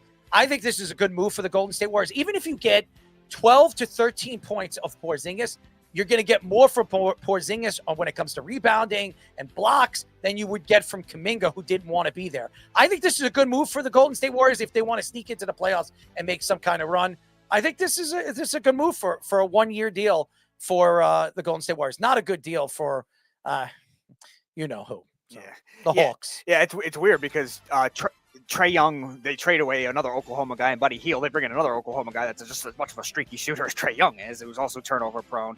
Kuminga's been injury prone. And what are the Hawks doing? Yeah, it seems like a middling team for a while that I just think they got a good young player in Johnson. I mean, yeah, they have a core that is rising, but it seems like this is a bad team. They're missing something still, and I don't think they're missing a lot. I don't think this was the move to do it. You're getting two very big question marks here with the Hawks. I think they're going to be stuck as a play-in team again this year. Porzingis to the Golden State. Yeah, they've been eyeing a 4 for a while. I think they realize that Draymond Green is undersized for a 4 in today's NBA. Like, you could get away with it maybe 7-8 years ago when the league was a little smaller. Now all these stretch guys are in there, and now they need somebody like Porzingis. Will they keep him long term? I don't think so, but at least it'll help them try to elevate them to another chance to not be a play-in team and not have to play those extra games. But even so, will that be enough? First of all, full rebuild, right? Yeah, the Hawks are terrible. And now, if I was Johnson, I want to get out of there too. Trade me. Get me out of here. I don't want to be there. Well, he's going to be their guy. They're going to max him out. We'll see what happens with the rest of the Hawks. I expect them to be tanking, right? But let's go through the rest of the other deals. We'll get to the Knicks and Nets and what they did at the deadline last. One trade and one curious cut. But here's a list of the other deals that happened. The Celtics traded for Nikola Vucevic. They traded Anthony Simons and a second-round pick. They got Simons from Portland either a year ago or 2 years ago. I don't remember. But it just didn't seem to be working over there. They get a scoring center. Makes a lot of sense over there. Another one, Chris Paul was on the move, but I don't think he's reporting. This is probably it for Chris Paul. LaMelo Ball ended up with the Jazz, so that's what they have over there. They got LaMelo. They got Jaren Jackson, and they've got, what's his face? Markkanen, who's still there. And Kessler coming back next year. That's not terrible. LaMelo where? Going where? Utah. LaMelo's going there or Lonzo? Hold on.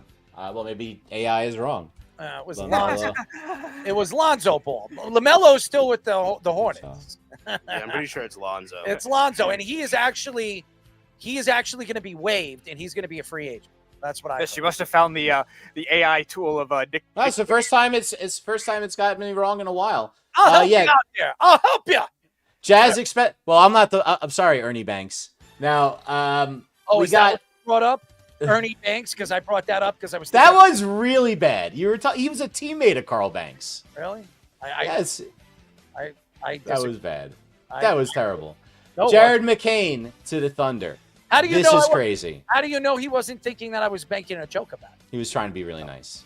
No, Jared McCain. Really nice about what you say off air if you really want me to attack you right now. So attack me about what? Spit out. Shut up. Spit out and shut up. I already said it. Spit out and shut up. If you want to listen, you could tell me. I'm listening. I already told you. Spit it out. So what did I say? You spit it out. You made a mistake. I already said it. I already said. Jared McCain. We're on to the next thing.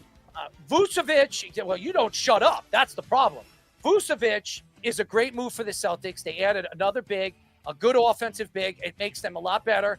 He's a mean player. He's going to go up. He's going to give you hard fouls. I remember Vucevic. I think he played for the Orlando Magic for a while. Early in his career, yeah. And I like Vucevic. I wanted him for the Knicks when he became a free agent. The Knicks obviously didn't make that move. I like that move. Lonzo Ball is going to be a free agent. He's going to get waived. He's going to choose where he wants to go. Don't be surprised if he goes to the Lakers again or he goes to the Golden State Warriors as a backup point guard. That's what I think is going to happen. So that's it. Bane was a good player. I don't know what he's up and he's down. And I think wasn't he play for the Spurs? He was playing for the Spurs a couple of years ago. Was it Bane? Was that the Jared McCain was the one Fish was referring to. McCain. He was with the Sixers. Okay. So McCain goes to who does he? OKC. OKC. And he hasn't been healthy this year. Yeah. So we'll see if he comes back and he's healthy. If he does come back and he's healthy, he could be a good option off the bench as the number 7, number 8 guy. So I'd probably go with that. So that's it. Shea's got a abdominal injury. He's going to be out till the All-Star break. McCain gives them a real point guard to run the offense while he's out. McCain had that meniscus injury after he started his rookie season super hot from Duke. Like right out of the gate, he was looking like he was going to be like a surprise Rookie of the Year candidate. And, he got hurt. It just didn't come back full strength. I think the Thunder know what they're doing, man. The Thunder know what they're doing. This guy can play. As a year ago, people were talking about him as like this can't-miss guy going forwards. And now the Thunder just get him for a late first-round pick. Pretty wild. Let's get to the Knicks and the Nets.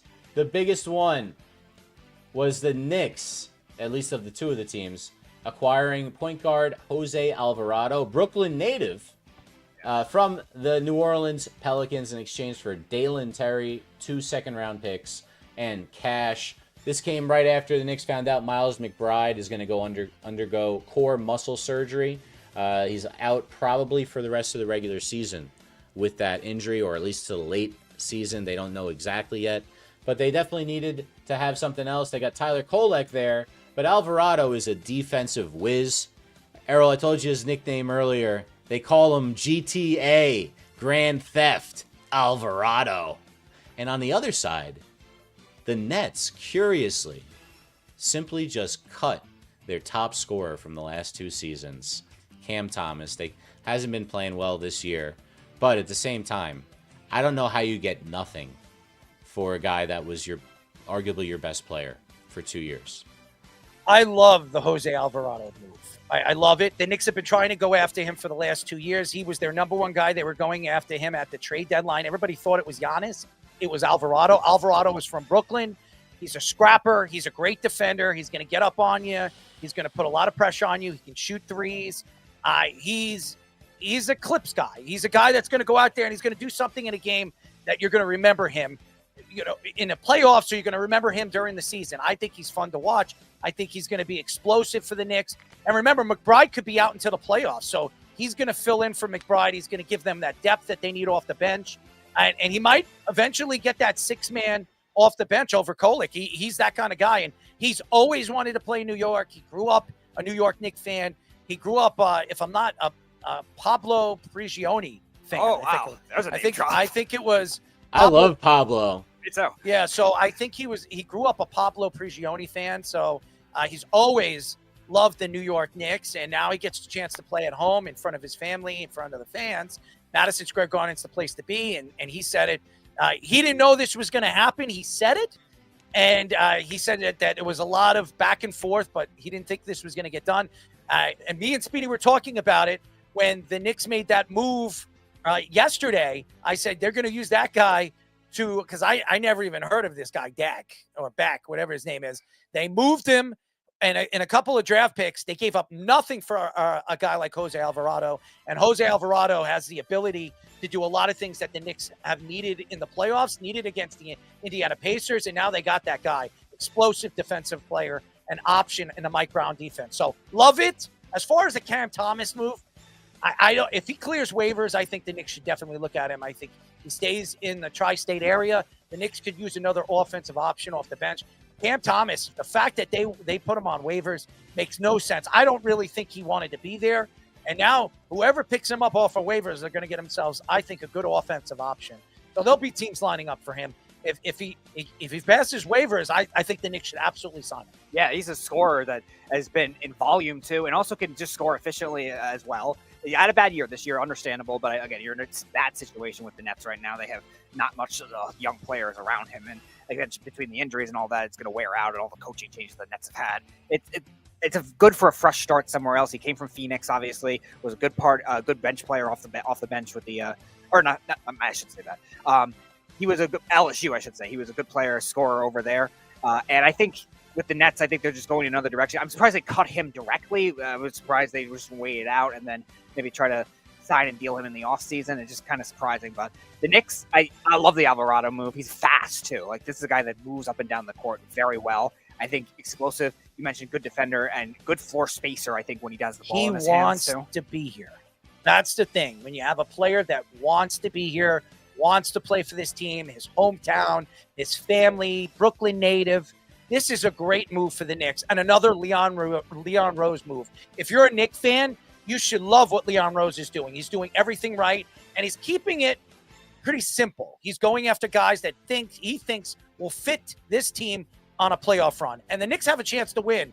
They decided to stick with the same guys. They didn't want to make and go crazy with the Giannis move. They'll wait until the offseason. If this team fails to win a championship or get into the finals, I could see a Giannis move some way or another in the offseason. Yeah, and again, you look at the Knicks are trying to move all these extra picks around too, and you're right. Terry was never going to stay with them. You told me earlier he was just a piece. I didn't even know who he was. I remember him being drafted. He was out of Stanford. He was a good player in college on a really bad team, and I think Dallas drafted him in the second round or something. When I heard they made a trade with, obviously moved him, I had no idea, but I said, Speedy, I wouldn't be surprised if they're going to move him in the trade. And we were talking about it, and 4 minutes later, it was posted that they used him in the trade to get Alvarado. And he says, you said that's what they were going to do. And that was probably what they were trying to do. And by the way, they get rid of, what's his name again's contract? Yabusele. Yeah. So they got rid of his contract. So it benefits the New York Knicks in the offseason if they try to bring in some free agents. And Alvarado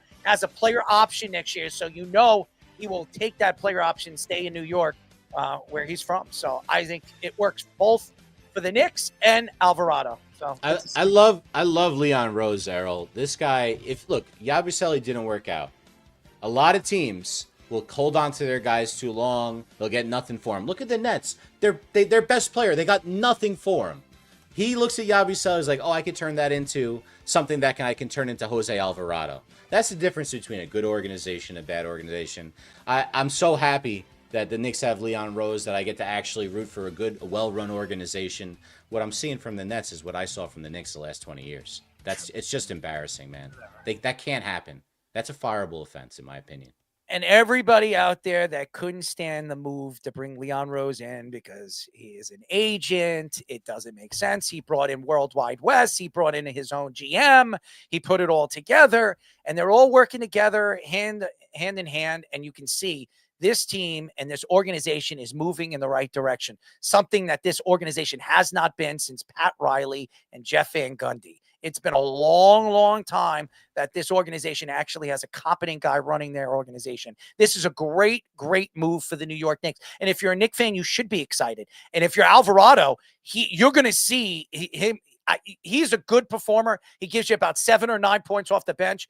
Kenny Smith was talking about it today on ESPN. He said, when you get a chance to go home and play in front of your home fans and your family, you're a different player. You get to play in Madison Square Garden with a team that's a playoff team. You're leaving a team, the Pelicans, that weren't even close to making the playoffs. They're a terrible organization. And now you go into an organization that has a chance to win a championship. You could be a completely different player. And the Knicks need a point guard, a shutdown point guard that can defend and be a gnat. This is the guy that is a gnat at the point guard position. He'll get under you. He'll disturb you. He'll make your life a royal hell the whole game. And he will run up on you and be really a flea. And he'll try to bite you and bite you and bite you until you fly swat him off. I think he's a great move for the New York Knicks and a great. And here's another thing that I was looking at too with this. He has a player option. Back to what I was saying. They can bring him back next year, which he's going to take the player option. He is. And they still can get Dante DiVincenzo, who's going to be a free agent in the offseason. And trust me, that's what the Knicks are gunning for in the offseason. They'll move. If this team fails, they'll move to get Giannis, and they'll still bring in Dante DiVincenzo, another guy that played with the Villanova Knicks. So I think it'll make a lot of sense in the offseason, and you still have Jose there. So I think it's a great move for the Knicks. Slam dunk for Leon Rose.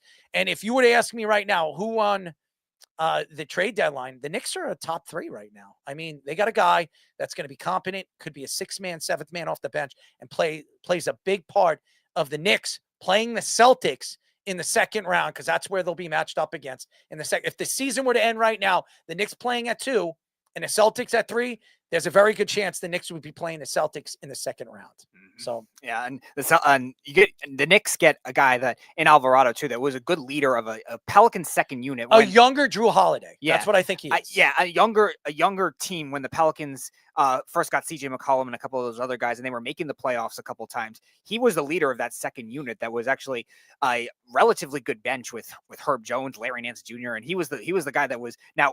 Again, he was not scoring at the same clip the last 2 years as he was in his career, where he was prolific attacking the ball hoop guy. Not an amazing shooter, but could shoot efficiently.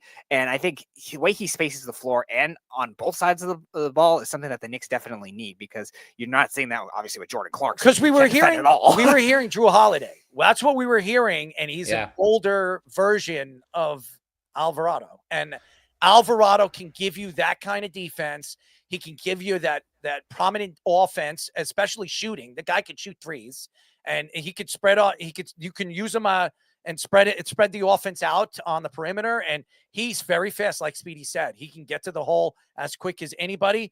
And you might see him play with Jalen Brunson on some plays. So you might have the opportunity to see a very fast pace. And that's what Mike Brown wants to do. He wants to play the game fast pace. He fits like a glove in the Mike Brown offense. So I love it too, because I love Josh Hart, and he's been out for a while, and they've been going on this run of like 5-6 games in a row without him. It's like if you put Josh Hart at point guard, he would play like Alvarado plays. It's just you're running around like reckless abandon, just harassing everybody. Yep. You know, it's and then explosive to the hole. You don't hit the shot, whatever. Take the foul, get the foul shots. It's just more possessions for us. And I love guys that play that way. And look, now you can, again, reduce Brunson's minutes even more as we get into the second half of the season. Keep him fresh so that he can hit those shots at the end of the games in the playoffs. That's all that matters. You know he's capable. You just got to keep him fresh. Tibbs never did. This is a very different type of situation they're going into this year because of how much depth they have. And I just can't wait to see Brunson fresh for the first time in the playoffs this year. It's going to be great. And I think they needed Alvarado for last year against the Indiana Pacers because they had a lot of guard play and they had two competent point guards, and the Knicks couldn't guard Halliburton. They couldn't guard any of their guards. And now you see what they're doing. You see what Indiana's doing there. They're practically giving up on the season. And that's what you're seeing. And they'll be back next year, ladies and gentlemen. So if the Knicks have a chance to win a championship, it is now. It is now. And by the way, Indiana made a good move too. They added a big. Yeah, I was just gonna say there was I left one out, the Benedict Mathurin one for Zubac. Mm-hmm. Zubac is going to play a big dividends next year when Halliburton comes back, because it adds a big. They lost a big in free agency. What was it, a year and a half ago? And he goes to the Milwaukee Bucks, and now they add a guy that can rebound. He can score. He can do a lot of things that they were missing in the playoffs last year. And losing a great three-point shooter that was a big part of their offense and a big part of their run last year, especially against the Knicks, that was interesting too. But I think he's a free agent after this year, so they could actually re-sign him. Isn't he a free agent? Yeah, I think, or was it a 2-year deal? No, I think he's a free agent. I think, how do you pronounce his name? Mathurin. I think. Oh, no, you're right. 22 draft. He is a free agent. I think it's restricted free agent, but he's going to be a free agent for sure. Yeah, and I think I could see Indiana bringing him back next year. I could see them doing that. They're getting Zubac and get somebody they get the big that they need. And now they have Halliburton coming back next year. Watch out for Indiana. I think Indiana will be really, really good. They got a great coach and a very good organization. They're not winning this year. I think they practically gave up on the season in the last couple of weeks. So, but they're still going to fight, and they might sneak in as a play-in team, but I don't think Indiana's any good. I think they're looking towards the draft and getting better in the draft. All right, ladies and gentlemen, we call this Let's Parlay. Parlay, ole, ole, ole.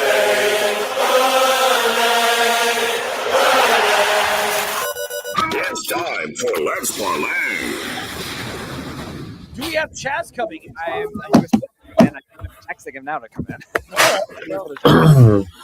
We got Reno Johnny in, and if you don't know how this game is played, it's pretty simple. What we're going to do, hopefully Chaz will pop in. They're going to give you their top 3 picks of the week, and then they're going to give you one more for their parlay. And here comes Chaz. Let's bring him in. So we're going to go Chaz first, then Reno Johnny, and they're going to give you 4 picks, and their last one will be their parlay. You guys ready? I am ready. I am ready. Before I start, though, you guys have you said a lean? Because I've been kind of thinking. Where do you see this game? What were you saying? You're a little muffled over there. You're a little muffled. You got other shit on here. There you are. There you are. Got anything else on? How's that? Any better? Yes. I might have had some I had 17 browsers open today at one point. But anyway, no, I just said, Errol, who's your lean on this game? On what? The Patriots in Seattle? I'm talking the Super Bowl. Yep. All right. Yeah, I got Seattle winning this game. I think they've got the defense. They got the secondary. They're going to play one-on-one man against, to me, the Patriots have one wide receiver in Diggs. And what they're going to do is they're going to shut him down, and they're going to try to make them and force them to run the ball and use offensive. The Henderson, they're going to use, Stevenson a little bit more. They might even use them as a pair out on the field to try to open up the offense. And Drake May's going to have to make passes against a very good secondary. I just think Seattle's just built to win a championship this year. And Sam Darnold, as long as he doesn't get himself into trouble, doesn't throw any interceptions and make mistakes, I think Seattle will run away with this game. I think Seattle wins by 10, maybe even 12 in this game. There's very few times in my life that you and I's words. I could actually just go home now. You just said everything I was going to say. But so what I'm doing is I'm doing 4. I hit it last week. It was 30-1. I hit a 14 anytime touchdown, and I'm going to try to do it again. And guess who I'm starting with? JSN. All right. So do I need to say more? No. And I think JSM is going to get over 100 yards in this game, even against Gonzalez, because what they're going to do with JSN is they're going to move him all over the field. Gonzalez is going to play one-on-one with JSN. Gonzalez has never played one-on-one all season against probably the second best wide receiver, if you could argue the best wide receiver in the league. So, and again, the Patriots had one of the easiest schedules in the NFL. They played against the Jets. Garrett Wilson was hurt practically the whole season, so Gonzalez I think he played him once this year. And Miami, they lost Tyreek Hill, and Jaden Waddle was up and down all season because he wasn't 100% healthy. So he really, and Buffalo doesn't have a number one wide receiver. So they played in a division that really barely had playmakers. So this guy is as good a playmaker as anybody in the league. So I agree with you. JSM is going to get a touchdown in this game. All right, Reno Johnny, give us your first. Yeah, so I'll start off by saying no disrespect to my esteemed colleagues here, but I don't like the fact that I'm going to agree with a lot of what y'all said. I will preface this by saying I'm 16-3 since 2007, the last 19 Super Bowls, ATS. I'm really good at the Super Bowl. All 3 losses involved games that the Patriots were in. I took them both times against the Giants, and I took the Falcons against the Patriots. So that being said, I do not see a way this game is close. I think we're kind of going to be in blowout territory. I look at Drake May as maybe he's going to find out that he just isn't ready. Mike McDonald defenses are absolutely phenomenal against quarterbacks under 24. I believe they're like 1-8 overall. 6 straight losses by quarterbacks under 24. 1 touchdown, 8 interceptions in those games. You're going to make him throw the ball because I think that the Seattle defense will be able to stifle the Patriots running game. That being said, I think this game's going to come down to Sam Darnold. Does he make mistakes? Does he see ghosts out there? I think not. This is probably one of the best stories of redemption. You got a guy that was on the Jets, that was thrown away to the Panthers, that went to the Vikings, and even the Vikings said, yeah, we're going to go to Mike McCarthy, get rid of him, and he goes to a Mike McDonald team, and they go to the Super Bowl at 14-3. This is an ultimate story of redemption. Now, I hate that it's 4.5. I just don't see a way. It's one of those situations where if you look at all the money going in, all the tickets going in, 80% of jackasses like y'all and myself think the Seahawks are going to run away with this game. That's typically not a side I want to be on because I just feel like the public is never right. but I do have a couple connections over there. Sharp players, respected by the books, who are also on the Seahawks. Now, why hasn't the line moved? That worries me a little bit. I just think this game is going to be a mismatch for Drake May. I do think the Seahawks defense is as good, and you will not win this game if you score 10 points. If you score one offensive touchdown because you get a muff punt, you will not win this game. You're going to have to put up more points. I don't think they do it. Give me the Seahawks. I'm going to lay the 4.5. I do think they blow this game open. All right. Chaz, give us your number 2. All right, so, yeah, I've got a lot of circles here in front of me, but I'm going to go with Walker, anytime touchdown. So, again, the first 2 I got are the team he just said. I agree with you. I think Walker gets a touchdown in this game. I think they're going to be able to run the ball.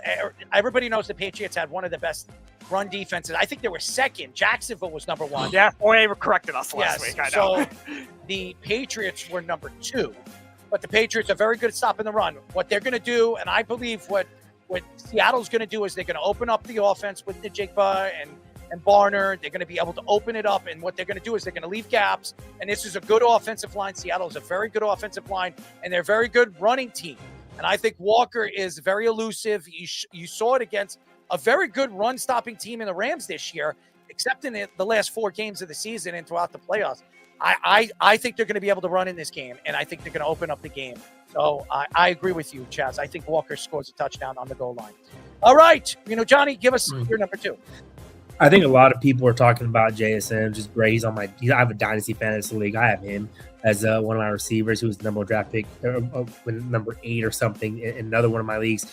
I think he's great. I think AJ Barner's come on strong, but I think we forget about the little great white hope in Cooper Kupp. Remember, this guy is a Super Bowl experienced receiver, and you forget about him. I think with Walker being a 1 back now, because you do not have Charbonnet, you're going to try to extend the running game away. And the way you do that is you actually get Cooper Kupp in the slot, you move him around a little bit. You're going to get a lot of attention on JSN, deservingly so. You're going to forget. Look, I think Cooper Kupp is going to be that guy in 3rd and 4, 3rd and 5. He's going to be the security blanket. He's going to step into the extension of the run game. He's going to be a guy that's going to get targets. I do think he's going to go over 33.5 receiving yards. I just think that he's going to be used, and he's going to have enough pieces around him where you forget that this guy has played in the Super Bowl, has had a lot of success in the Super Bowl. He's been in this moment, and if a quarterback like Sam Darnold, who's probably shitting his pants a little bit, biggest game of his career, total redemption moment, I think Cooper Kupp is going to be that guy to settle him down and know that he's there for him. I think 33.5 passing yards is very doable. He's had this in 3 of the last 4 games, 4 of the last 5 games. Give me Cooper Kupp over 33.5 receiving yards. All right. Mr. Chaz, give us your number 3.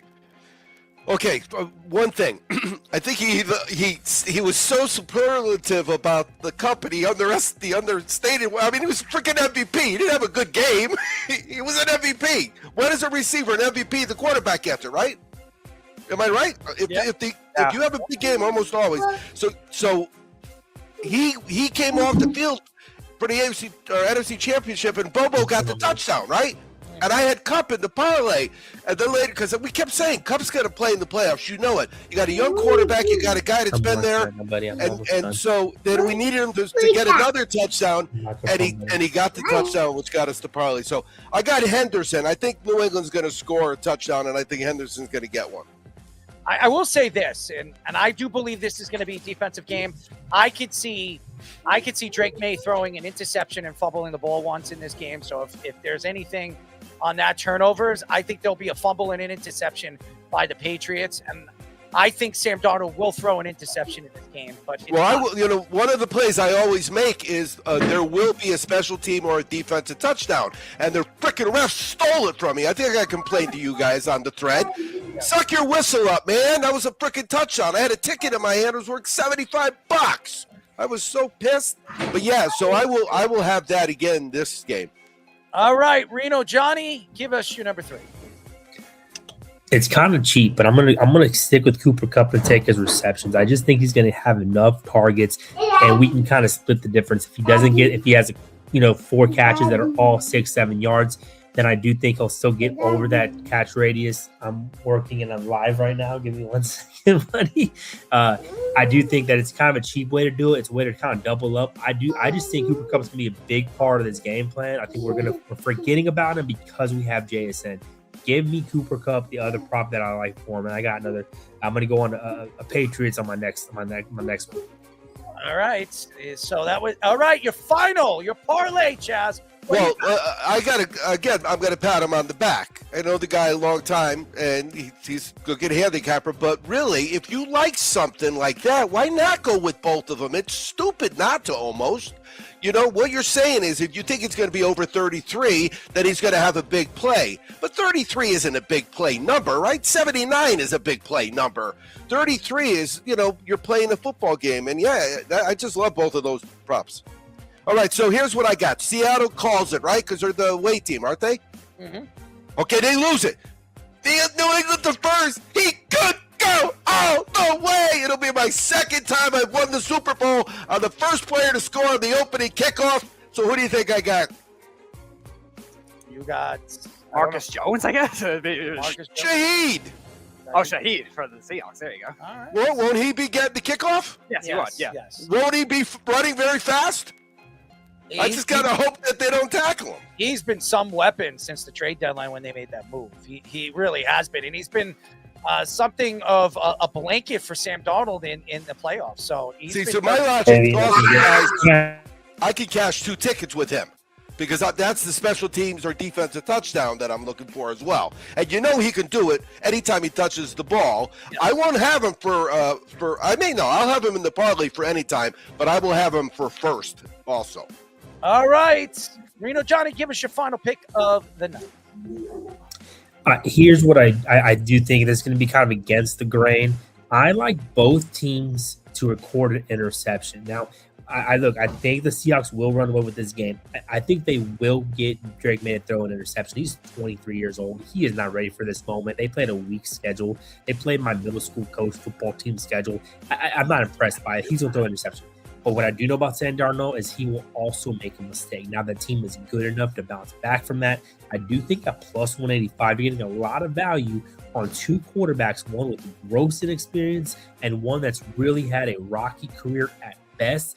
Both throwing interceptions, you're getting plus almost 2-1 to it. I think this game is a blowout by the Seahawks, but maybe an early turnover by Sam Darnold before he gets his footing right.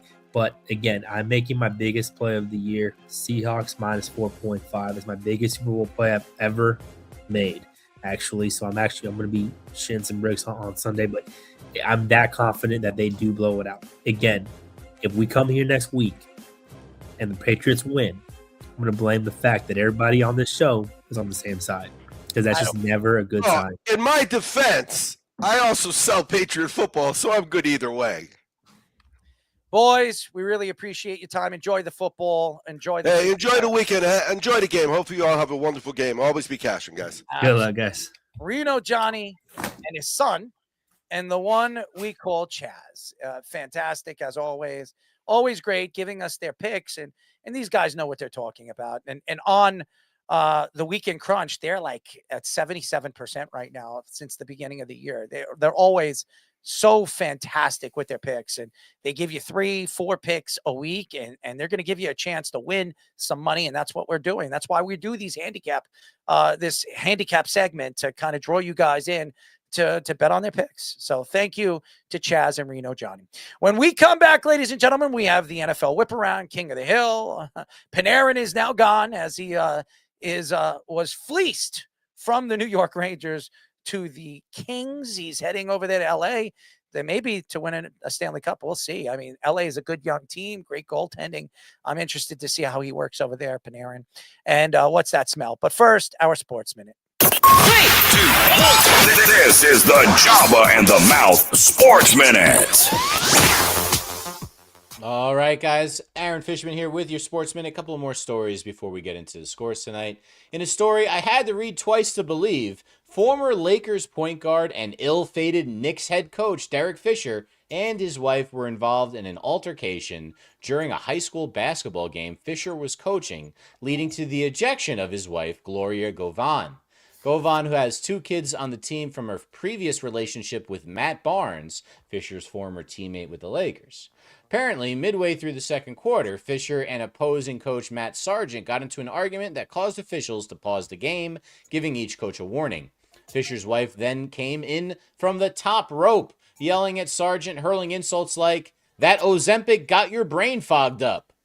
That was caught on a now viral video circulating on X and all the other social media. Sargent went to the official, and then the official talked with Fisher about ejecting his wife from the gym. The video on X shows Fisher, the official, and the AD meeting and shaking hands before removing Miss Govan from the gymnasium. Apparently, Basketball Wives' LA star's reputation precedes her, and no one, including Fisher, was surprised by the rest of what happened.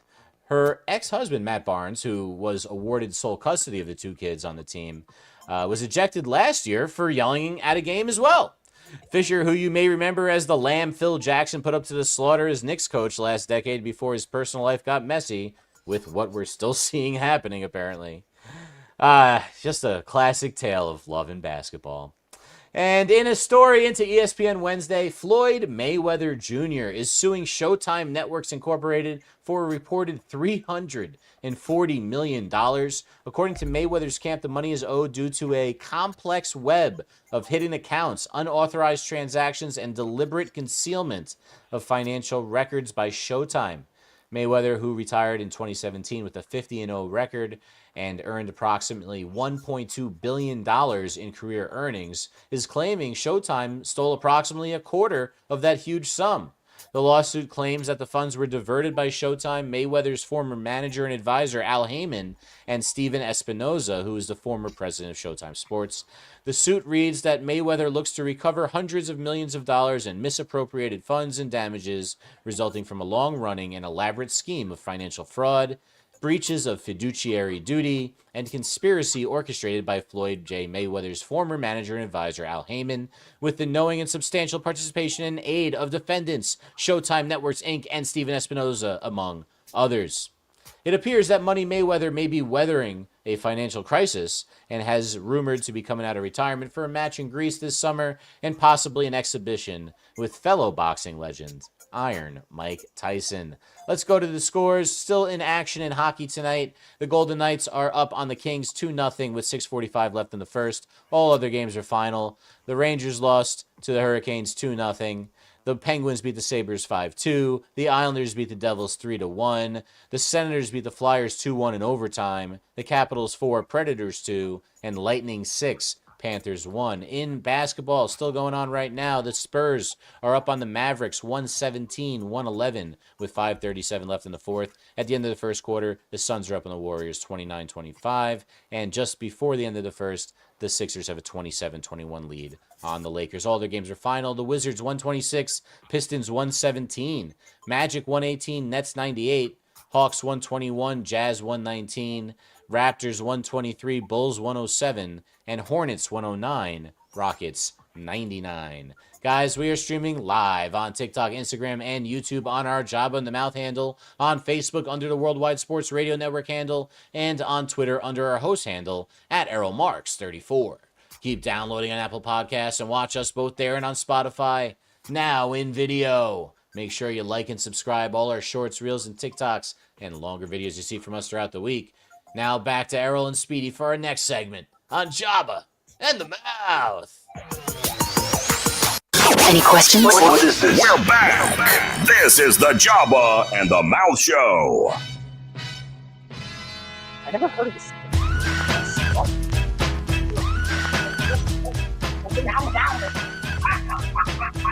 631, Nick 72, 3108. Jump, jump, jump, jump.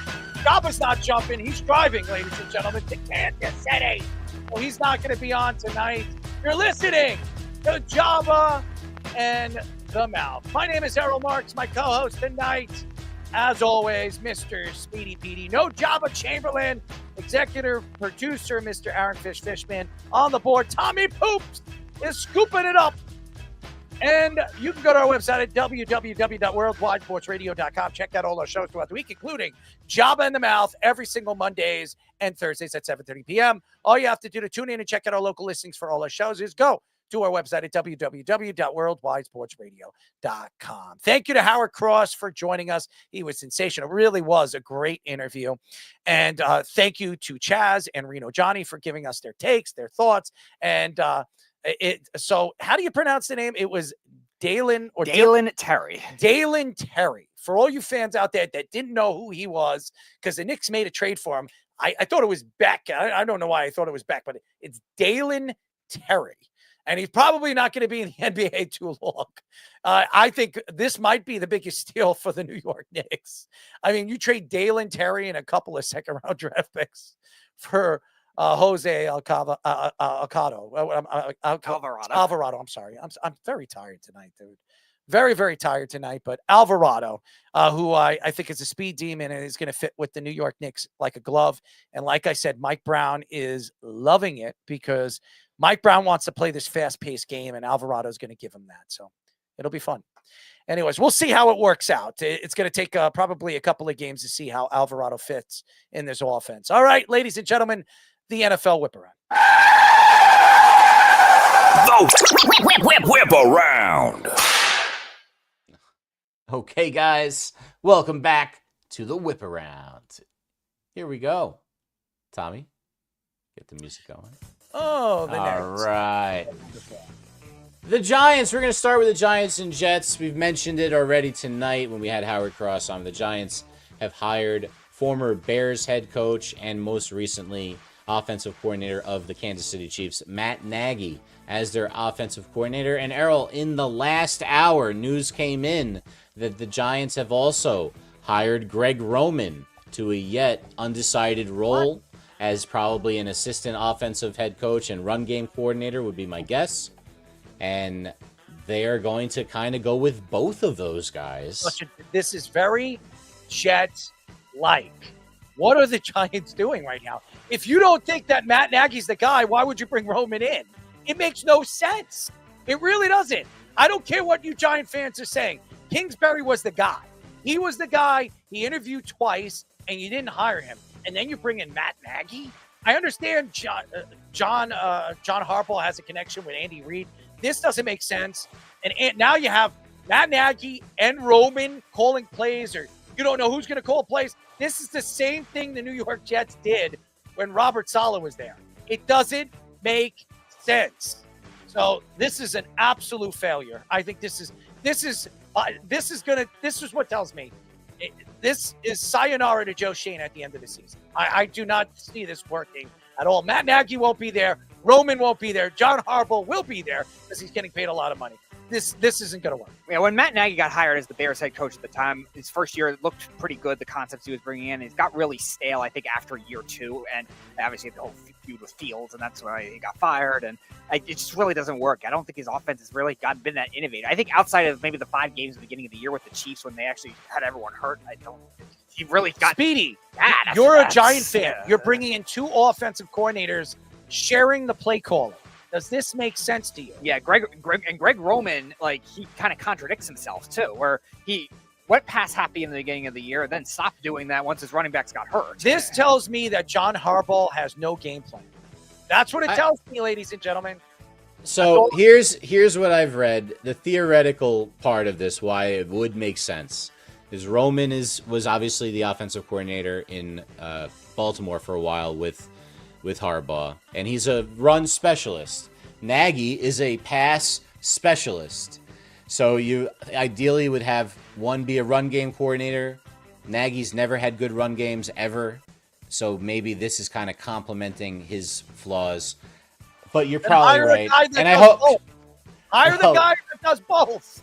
That makes no sense. I agree. The guy that knows how to call both. Kingsbury would have been a perfect fit. It would have fit like a glove. You think Joe Shane was going to get this right? Oh, do you really think he was going to get this right? What an embarrassment for the New York Giants. All right. I couldn't believe that when I read it too. So let's get into the Jets then. As kind of expected, the Jets went out and hired Frank Reich to be their offensive coordinator. He's been a head coach a couple of times in the league. He famously was offensive coordinator when the Eagles made their first Super Bowl run. He's got experience. This is what we were saying the Jets need, is a play caller with experience so they can focus on getting that defense right. He played for the Jets, so he understands the organization. He almost got the head coaching job a couple of years ago. This is a good, competent offensive coordinator. Was he the guy that the Jets absolutely wanted? No, they wanted John Gruden. They failed on that because John Gruden was not going to be second fiddle to Aaron Glenn. We all understand that. But Frank Wright is a competent guy. He's won 2 Super Bowls as an offensive coordinator. This is a man that understands how to run a good offense. I think it's a slam dunk for the Jets. And if Aaron Glenn's going to have his job saved for him, it's got to be Frank Wright's offense. He understood that they can't go into a second season with a rookie offensive play caller. They need to bring in a veteran guy that understands how to run the offense and him run the defense. I think it's a slam dunk for the Jets. Yeah, the Colts and the Panthers both had offenses when he was there that needed time to build up. Obviously, Andrew Luck was there, which helped, but he was never healthy at the time. And the Colts were supposed to be one of the worst teams in the league that year and ended up making the playoffs. In Carolina, I mean, the organization wanted to draft Bryce Young, and he wanted to draft C.J. Stroud, and that was a big tipping point. But even so, they still moved the ball okay. They still had a competent enough team, and then they fire him randomly in the middle of the season. It didn't make much sense. Now, if the Jets avoid that kind of situation where he could actually coach the quarterback that he wants to coach, that'll be a different story. But we'll see with Woody Johnson and Aaron Glenn if they actually allow him to do that.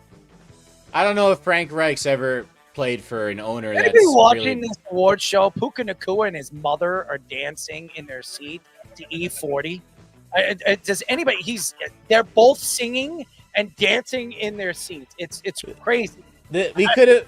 This is what we're missing, Errol, right now. Is E40 we could be dancing to right now. Yeah, that's what we want to do. No, we want to go to the next topic, which this one, I mean, should have happened a long time ago, Errol. Travis Kelce doing his little shimmy. No Taylor Swift there, that's for sure. God, I'm sorry. I had to. No, that's all right. Look, so we've talked about this, how the Rooney Rule is a farce, and it's been just, this like box you have to check before you hire the guy you want to hire. It leads to like people having hurt feelings. Brian Flores clearly had hurt feelings over it. Still does. Had led to that lawsuit. Probably why he's not a head coach.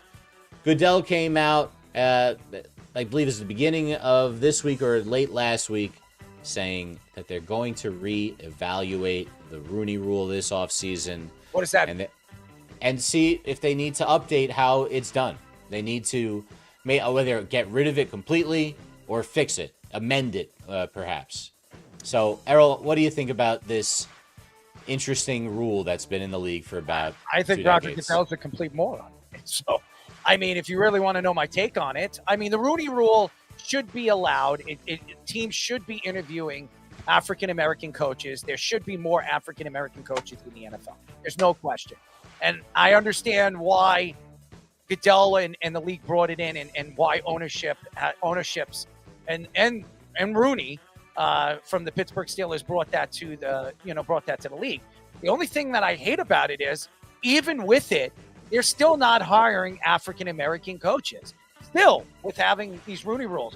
Eric Bieniemy has been interviewing how many times? He interviewed like 20-something times and never got a head coaching job. I don't want to hear that he's a bad interviewer. How bad could you be?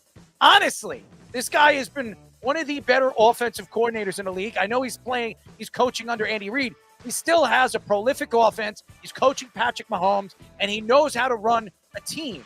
So why hasn't Eric Bieniemy ever been hired? I don't want to hear because he was drunk and he's had his back end of problems in the past. So have every single other coach. How about this? Sean Payton had problems popping pills. He still got a job. He's still got an offer. Sean Payton, who was a drug addict. So how many times do we have to go by? Pete Carroll had a drinking problem in the early years when he was coaching and he was an defensive coordinator for the New England Patriots. He got a job. He became a head coach in the NFL and won national championships. Come on, guys. This is an absolute bogus situation. Goodell needs to fix this. These guys need to get an opportunity. Brian Flores needs to get a job, and so does Eric Bieniemy. I think these guys are long overdue. Yeah, the bigger problem, I think, is the owners, because I think you have a lot of these guys that are just still stuck in their old ways. And I think you're seeing even when these ownerships that are previously thought of as bad, hiring minority candidates, it's just say, oh, we finally did it for once after going through a scandal. It takes a team like the Texans, who did it 2 years in a row, but then fired both of those guys. Now they hired Demeco Ryans, which is good, but think about the 2 teams before that, too. And then all those teams in the Brian Flores lawsuit, the Lions, the Giants, teams like that don't hire minority coaches. And by the way, I want to say congratulations to the new MVP of the NFL. I know we're going to be talking about it on Monday, Matthew Stafford. Congratulations to him. That's well deserved. I do not believe Mike Vrabel should be coach of the year. That's just my opinion. Mike McDonald should have won coach of the year. I disagree. Well, we'll find out that one on Sunday, who deserved that one the best. I think that's a great point. Yeah, we'll talk about that on Monday. But let's move on, Speedy and Errol, to Matt Ryan, who is now the president of the Atlanta Falcons. Oh, God, please. Came out and said that he is not committing to Michael Penix Jr. necessarily as the starting quarterback for the team next season. What is he, hanging on Kirk Cousins? I mean, come on. This is ridiculous. Well, I mean, or is he going to go for someone in the draft? Is this a Carson Beck landing spot, at the top of the second? He'd be an idiot. He'd be an absolute idiot. He's got Michael Penix, who looked really good ever since he's come into the league. He's obviously he can't stay healthy, but the guy has a tremendous amount of talent. He was a first-round talent, very well built as far as throwing arm, can move inside and out of the pocket. He can throw the ball as good as anybody in the league. I think when you hear Matt Ryan come out and say that he's not committed to him, just tells you how stupid Matt Ryan is. It's an absolute debacle. Matt Ryan's an idiot. Yeah, it doesn't make sense when they don't have a first-round pick to go for a quarterback in this class, which you're not going to have any guarantees, really. And I think Penix, I'm not saying to extend him or commit to a fifth-year option because of his injury risk, but at least give him much of a chance to see how he comes back before you say, all right, I'm not going to go commit to him. It just makes you look bad for an organization that doesn't really do. He's been there for 2 years. You're going to give up on a quarterback in that you drafted in the first round in 2 years? Yeah, if there's still concern when he comes back and he doesn't play well, that's different. He played well. Every time he was healthy, he looked pretty good. You're not gonna commit to him? Not now. It's stupid. Yeah, it doesn't make sense. It just it shows you how incompetent Matt Ryan is. It's a dumb move. Absolutely dumb move. Matt Ryan, you should be fired just because you announced that. It sounds like he's going to be drafting a quarterback, Errol. That's what it sounds like to me. Let's go with one more story. We'll save the Hall of Fame story, and we'll just do that all next week. The Pro Bowl recap.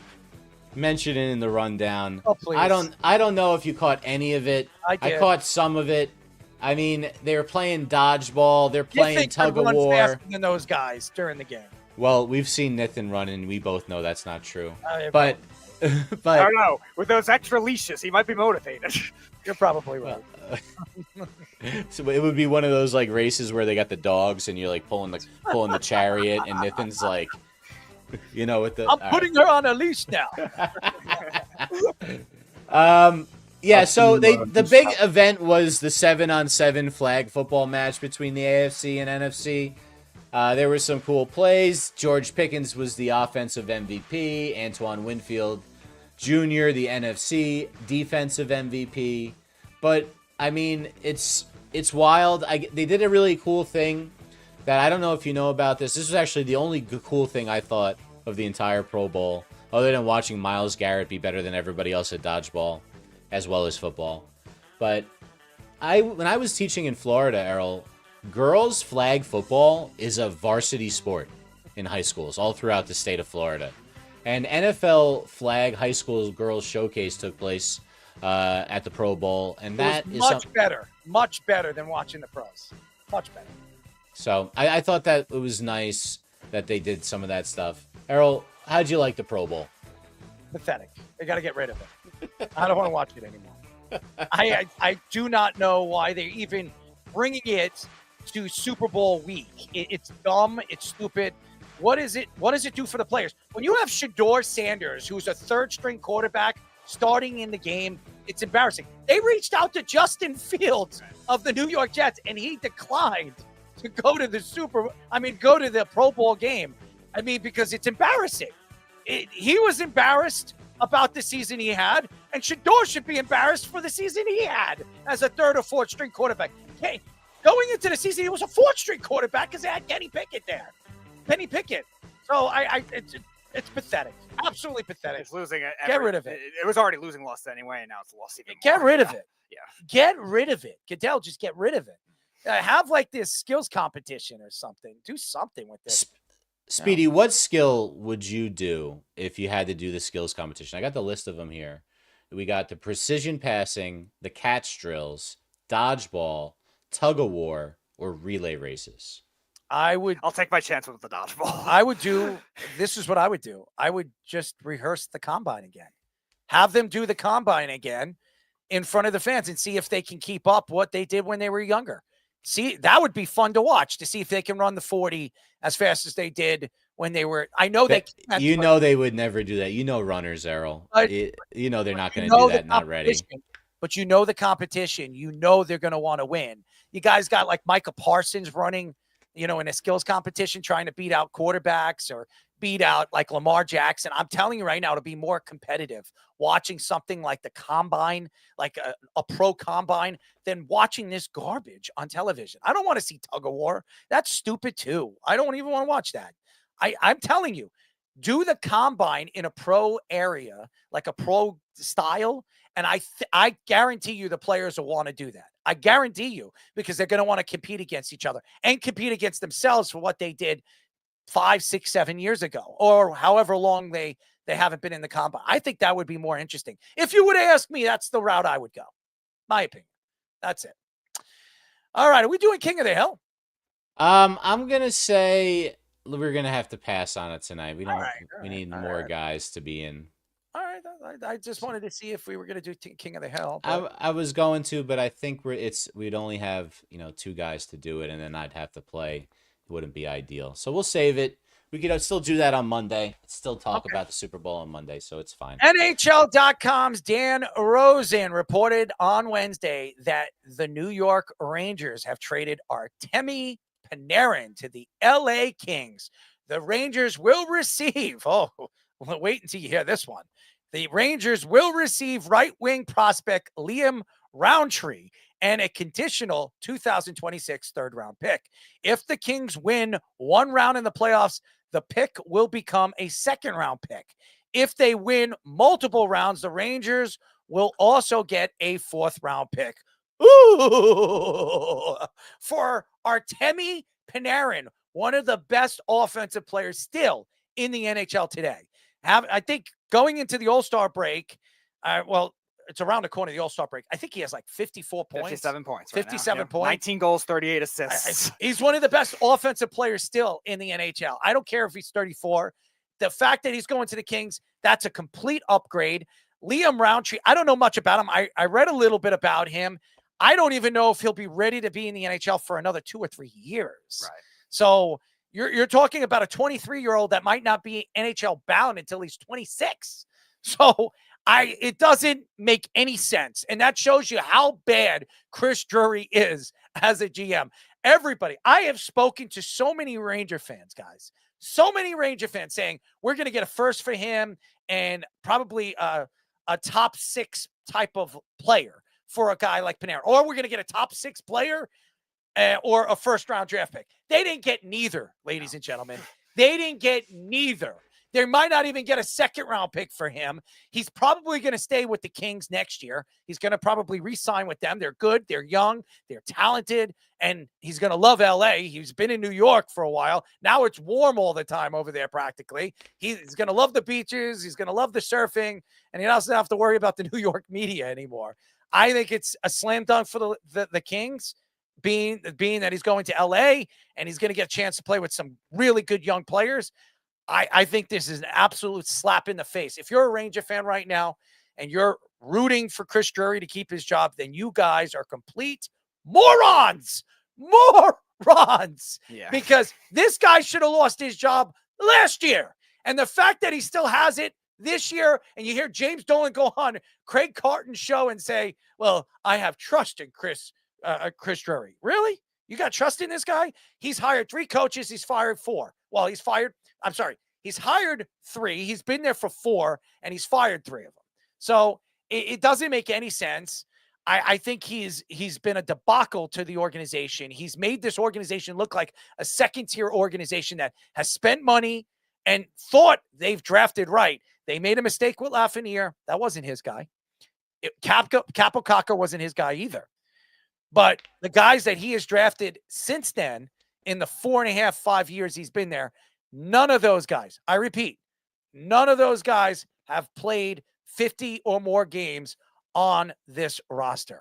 That tells me this organization is doomed. They have no future and nothing to look forward to. And they better hope that McKenna falls to them and maybe they move up and get a defenseman, because they're going to need a lot more than what their draft stock is this year. They have a tremendous amount of work to do in the next couple of years to make this team a competent team. They're terrible. Yeah, it's a bad move when you look at the Rangers. If they were going to get anything close to what you were saying, a second round pick, a first round pick, or a top 6 player that could make. That's what they said. That they were gonna. Yeah, they were only going to do that if they waited and actually had a bidding war with other teams. Instead, they do it impulsively. Like, you had the whole Olympic break to try to figure it out.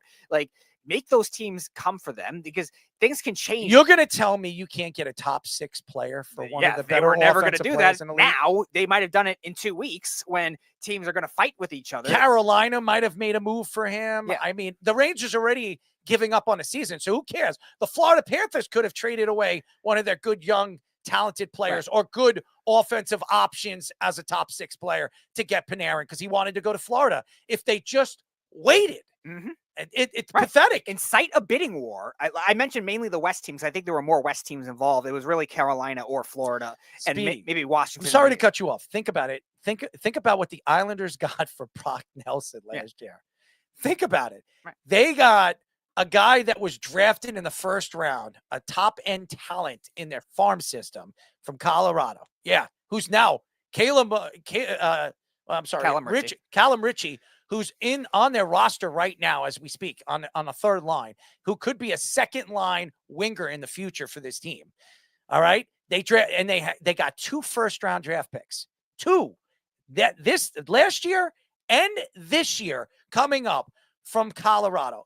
To me, it's absolutely a debacle for the New York Rangers not to get as much as the Islanders got for Brock Nelson. Yeah. To me, it was just a terrible, terrible trade. Yeah. Brock Nelson is not anywhere close to Panarin. No, Brock Nelson's been a streaky goal scorer in his career. Good face-off guy, but not the same level of offensive talent, speed-wise, or skating that Panarin is. Panarin, there's enough teams out there. You talk about Carolina. They've had a pattern of trading for these wings all the time. They could have waited.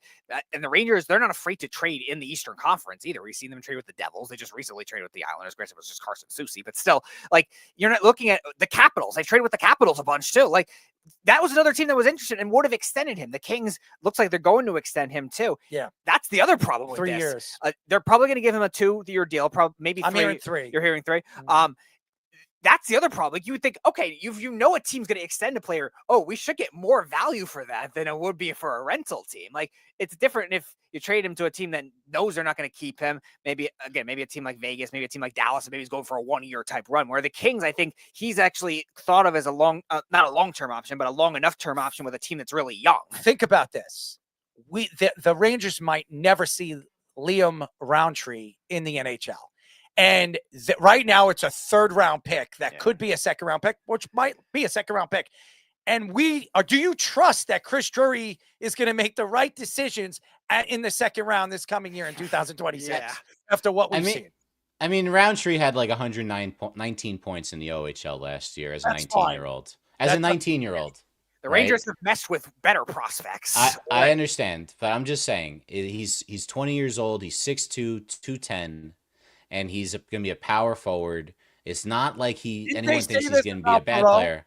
Didn't they say this about Perot when he was playing college hockey? And this guy is going to be a 30, 40 goal scorer. This is a guy who went pro at he went pro at age 16 to these guys, and he's been playing junior hockey. He's a Canadian on the circuit. It's not an American college guy. I'm trying to be hopeful, But I know you're probably right, Errol. I've seen just bad decision after bad decision by Chris Drury this entire tenure that he's been here. He tried to make it out like it was all John Davidson's fault before he left. I don't know how you be successful as John Davidson when you have Chris Drury in that, like a fox in the henhouse, I'm assuming, to get that job. I can't imagine what that was like, that dynamic. And John Davidson was a Rangers legend, legendary broadcaster as well, owner, and then all the stuff he did with the Blues, right? Like that you would think that guy deserved more respect than he got. But look, as lucky as a Knicks fan I am that Dolan went with Leon Rose, he also went with Chris Drury. Well, and in the past, he went with Isaiah Thomas. He went with Phil Jackson. He makes more bad choices than good choices historically. I would worry if I'm the Rangers and I'm the Rangers fans. I'm a Ranger fan going into the offseason and trusting that Chris Drury is going to make the right decisions in free agency and drafting. He's given up a lot of talent. He's given up on players that he should have kept. Goudreau was a guy that I think they should have kept last year. Was it last year or the year before that? The year before that, during the trade deadline, when he told Goudreau he's going to keep him, and then he traded him because he didn't want to move his kids in the middle of the year. And he pretty much screwed Goudreau. He screwed a lot of people. He's the prototypical type of guy that you don't want to run your organization. And I'm telling you right now, it is going to cost this organization for the next 5 to 6 years if this guy is running this band of idiots. And I mean band of idiots, because James Dolan doesn't know what he's doing, and his assistant GM does not know what he's doing, and he does not know what he's doing. And by the way, Sullivan will be here for another year, and he'll probably say, I don't want to be here anymore. Get me out of here. Sullivan, just remember something. Sullivan, when he was over there with Pittsburgh, he was coaching a young Sidney Crosby, a young Malkin, and one of the best defensemen in the NHL. So all three of these guys are going to be Hall of Famers, all three of them. Just so you know, Errol, we got some inside intel breaking into the backstage earlier tonight when our new intern, Dom, had an inside source from Penn State that McKenna from the bar was there when McKenna got into this fight that left the other guy bloodied.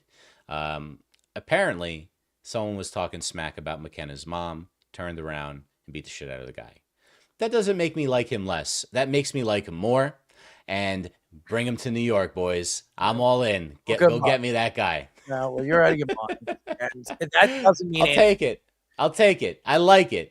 Let's go. He's an Okie player. What makes you think he's going to fall to wherever the Rangers are going to be picking? The Rangers are going to be the worst record in hockey the way they're going right now. That doesn't mean they're going to get the number 1 pick. No, but they're going to be in the top 3 to the top 5. Islanders were number 10 and they got the number 1 pick. I mean, but I don't think you can fall. Speedy, you correct me if I'm wrong with the NHL lottery. I know in basketball you can't fall that far if you're in the top 2 or 3. You're not getting it. And I know what you're going to say, and you're not going to be able to fall at a certain, if you're drafting at 1, you can't fall past 5. The Rangers need defense. And I'm going to tell you this right now. If I know Chris Drury, he is going to draft a defensive player in his top pick. They have been lacking that position for a very long time. And yes, they have Fox, but Fox can't stay healthy, and he's an offensive defenseman. He's more offense than he is a defenseman. They're going to bring in a guy that can be a two-dimensional guy like Schaefer, what you see what the Islanders have.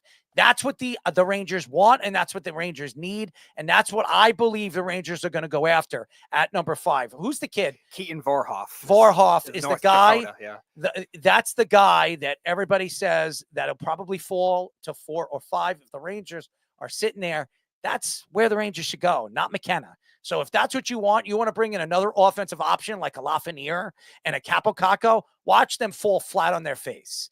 It's not a smart move. If you're a Ranger fan, you go with a defenseman who is probably more of a sure thing than McKenna is, and probably keep out of the tabloids. I don't care if you love it because somebody said something about his mom and he punched him out. Yeah, let's go. That doesn't show you that you're a professional. Okay? So like he's obviously, but he's an 18-year-old kid as a freshman in college, right?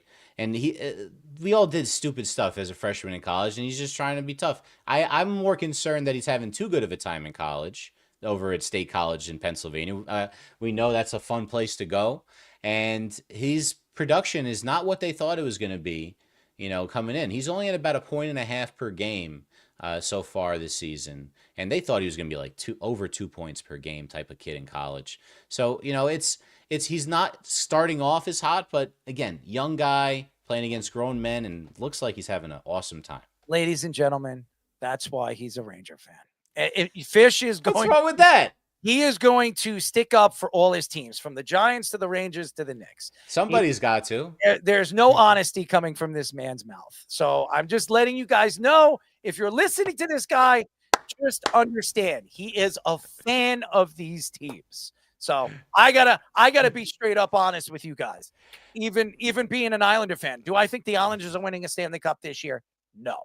But I do believe that the Islanders are making the playoffs, and they could make a run. They're playing great hockey, and Sorokin has been as good as any goalie in the last 5 weeks. As a matter of fact, he leads the league in shutouts, and the Islanders are playing great hockey. I think they're in third place in the Eastern Conference, and they're going to be fighting for that number 1 spot all season. There's still like 30-something games left. The Islanders have a chance this year, but I think they're missing a piece. Unless they trade for another offensive option. They're talking about Peterson from Vancouver. If they can make that move and land Peterson, that would be a slam dunk for the New York Islanders if they can land Peterson. And they're willing to give up one of their first-round draft picks this year to land another big offensive option. If they can get Peterson for a first-round talent, a first-round pick, I think it's a slam dunk for the Islanders. And he's under contract. He's 27 years old. It's an absolute slam dunk for the Islanders. He needs to change the scenery badly. You might not. And he played on the same line as Bo Horvath. He might not even you might not even have to give up as much as you would have thought. First round draft pick, 1. Yeah, that's it.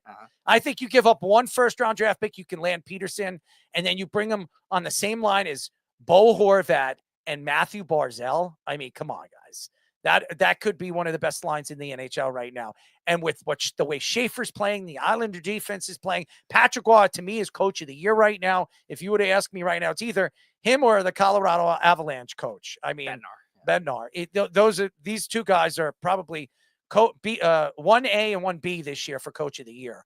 It's been pretty amazing. And Sorokin is finally fully healthy with the back surgery that he had 2 years ago. It usually takes 2 years. I've talked to a bunch of goaltenders that have said they've had the same surgery in the past, and it takes 2 years to get back to 100%. And you could see the Islanders are sitting pretty right now, and Sorokin is not getting paid Shesterkin money, as we all know, $11 million to a guy that's only making $9.5 million. So the Islanders are sitting pretty with Sorokin as their number 1. I love what the Islanders are doing, but Stanley Cup, got to see more. They got to make a move for an offensive option to help them out on that first or second line. So we'll see what happens at the trade deadline.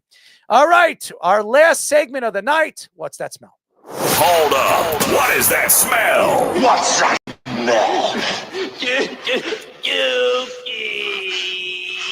Wow, you don't see that every day. All right, ladies and gentlemen, it's pretty simple how we play this game. It's really simple. We do it every single week. So we're going to go around in order, and we're going to tell you a story, and we're going to tell you what it smells like. So tonight, we're going to go Fish. We're going to go Tommy. We're going to go Speedy. We're going to go me. All right, guys, let's get it going for What's That Smell? All right, this one makes me happy, Errol. Maybe not you. Long time Eagles offensive line coach Jeff Stoutland has resigned from coaching the Philadelphia Eagles. I have his quote here. Philadelphia, I've decided my time coaching with the Eagles has come to an end. When I arrived here in 2013, I did not know what I was signing up for. I quickly learned what this city demands, but more importantly, what it gives back. The past 13 years have been the great privilege of my coaching career. I didn't just work here. I became one of you. Stout out. Jason Kelsey credited him with basically crafting him into the guy he was, sort of be this great player and post-career everything. He's the reason why they were able to run all those 2,000 yards with Saquon last year, get to the Super Bowl. He's part of the getting another Super Bowl before that. This guy is a legend, and he's gone, Errol. You don't have him anymore. Your offensive line. I heard Bobby Johnson's available. You know, you can go get him. He's been with he did great. They did great protecting Jaden Daniels last year. You know, I would go after him, or maybe, you know, someone else that Joe Judge had or something like that. But look, what does it smell like for Eagles fans? It smells like a whole bunch of nasty, rotting cheese whiz on your crappy cheesesteaks. Woody has no Woody. All right, yeah. Never gets tired of hearing Fish hating on Eagles. But hey, I'm going to go over to some more hating within the NFL somewhat, because Bad Bunny is going to be performing at the halftime show. Now, for those who don't know who Bad Bunny is, then you must be living under a rock, because everybody knows who Bad Bunny is. Basically, if you don't know, Bad Bunny is the most streamed artist in the world, with even over 100 billion streamed views, and easily the most followed artist behind Taylor Swift and Drake, who are the only ones actually having their numbers close to him. Basically, it's really annoying looking at online, all the people hating, saying this is going to be the worst halftime performance of all time. I heard it so many times, even last year. I don't think people are even happy with whoever they want for a halftime show. So I don't know if we're going to result to having country music. That'll be even boring. But hey, like I said, Bad Bunny's the most streamed artist in the world. Just won a couple Grammys the other day. It's even rumored that he even wore a bulletproof vest, apparently, because of death threats over at the halftime show. So please, hey, all I know is that, look, like I said, Bad Bunny, the most streamed artist. Put some respect on his name. Most overrated artist. Hey, that man has over 100 billion views, like I mentioned, for a reason. So, if I knew how to sing reggaeton, I think I'd have 100 billion views too. You think you can sing some reggaeton? Let's hear it. I didn't say I could, but if I could, let's try. Just try. Don't ask me. I bet Speedy could do it. That sounds more like a cantor during the high holidays, Errol. All right, so wait, what does it smell like? It smells like the nastiest odor of somebody's armpits from those keyboard Smell my warriors, ass. or those neck beards, as people like to I say farted. on Twitter. So yeah, there we go. I gotta go back off now. All right, before we have to hear any more of singing impersonations, I'll I tried. Hey, listen, why can't we have like some Jewish stuff, you know? L'chaim. All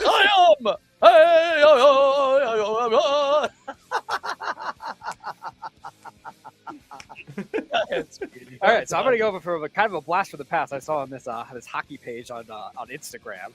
The Ottawa Senators apparently were ready to draft Andrei Vasilevsky in the draft back in 2012. And so the story goes, Andrei Vasilevsky went to a water park the day, a day or two before the interview was supposed to happen with him, and he got sunburned. So being that he was red, he said he wasn't feeling well and stuff like that. They asked the Ottawa Senators if they could move the interview to another day, and the Ottawa Senators and their great general manager Pierre Dorian, that was horrible for a while, made all those bad trades later on with they traded Zibanejad to the Rangers for nothing, Eric Carlson for nothing to San Jose, all those guys. They decided to pass on who's probably been the best goalie of the last 8 years for Cody Ceci, who's a solid player, but nothing amazing. Like, he's a decent, serviceable defenseman, just because they didn't want to reschedule his interview because he wasn't feeling well and was sunburnt. Good job, Pierre Dorian. You pass on a future Hall of Fame goalie. Craig Anderson was a good goalie, top 10 goalie when he was there, but you pass on a guy that in the future that could have been a good replacement for him. So what does that smell like? It smells like Pierre Dorian going down a water slide and getting sunburned, but it's not into water. It's Ottawa's famous brown marmorated stink bugs. Suck my Indo. I love Lisa Ann. All right. My final what's that smell is, Harrison Phillips was over there at the Super Bowl at Radio Row, and he said some interesting things about the New York Jets. And here it is. Defensive tackle Harrison Phillips one of the New York Jets' veteran leaders, spoke candidly Thursday about the same old Jets losing mentality that it seeped into the locker room amid the team's 3-14 season under first-year coach Aaron Glenn. I think AJ inherited a cancerous team, whole top to bottom. Phillips told the Roundtable Sports on Radio Row at the Super Bowl. Very interesting story, but I'm not surprised. Okay, this is the New York Jets, and I do believe he inherited a cancerous group. That's why they got rid of Sauce Gardner. That's why they got rid of Quentin Williams. They didn't want to be there. They didn't want to deal with it.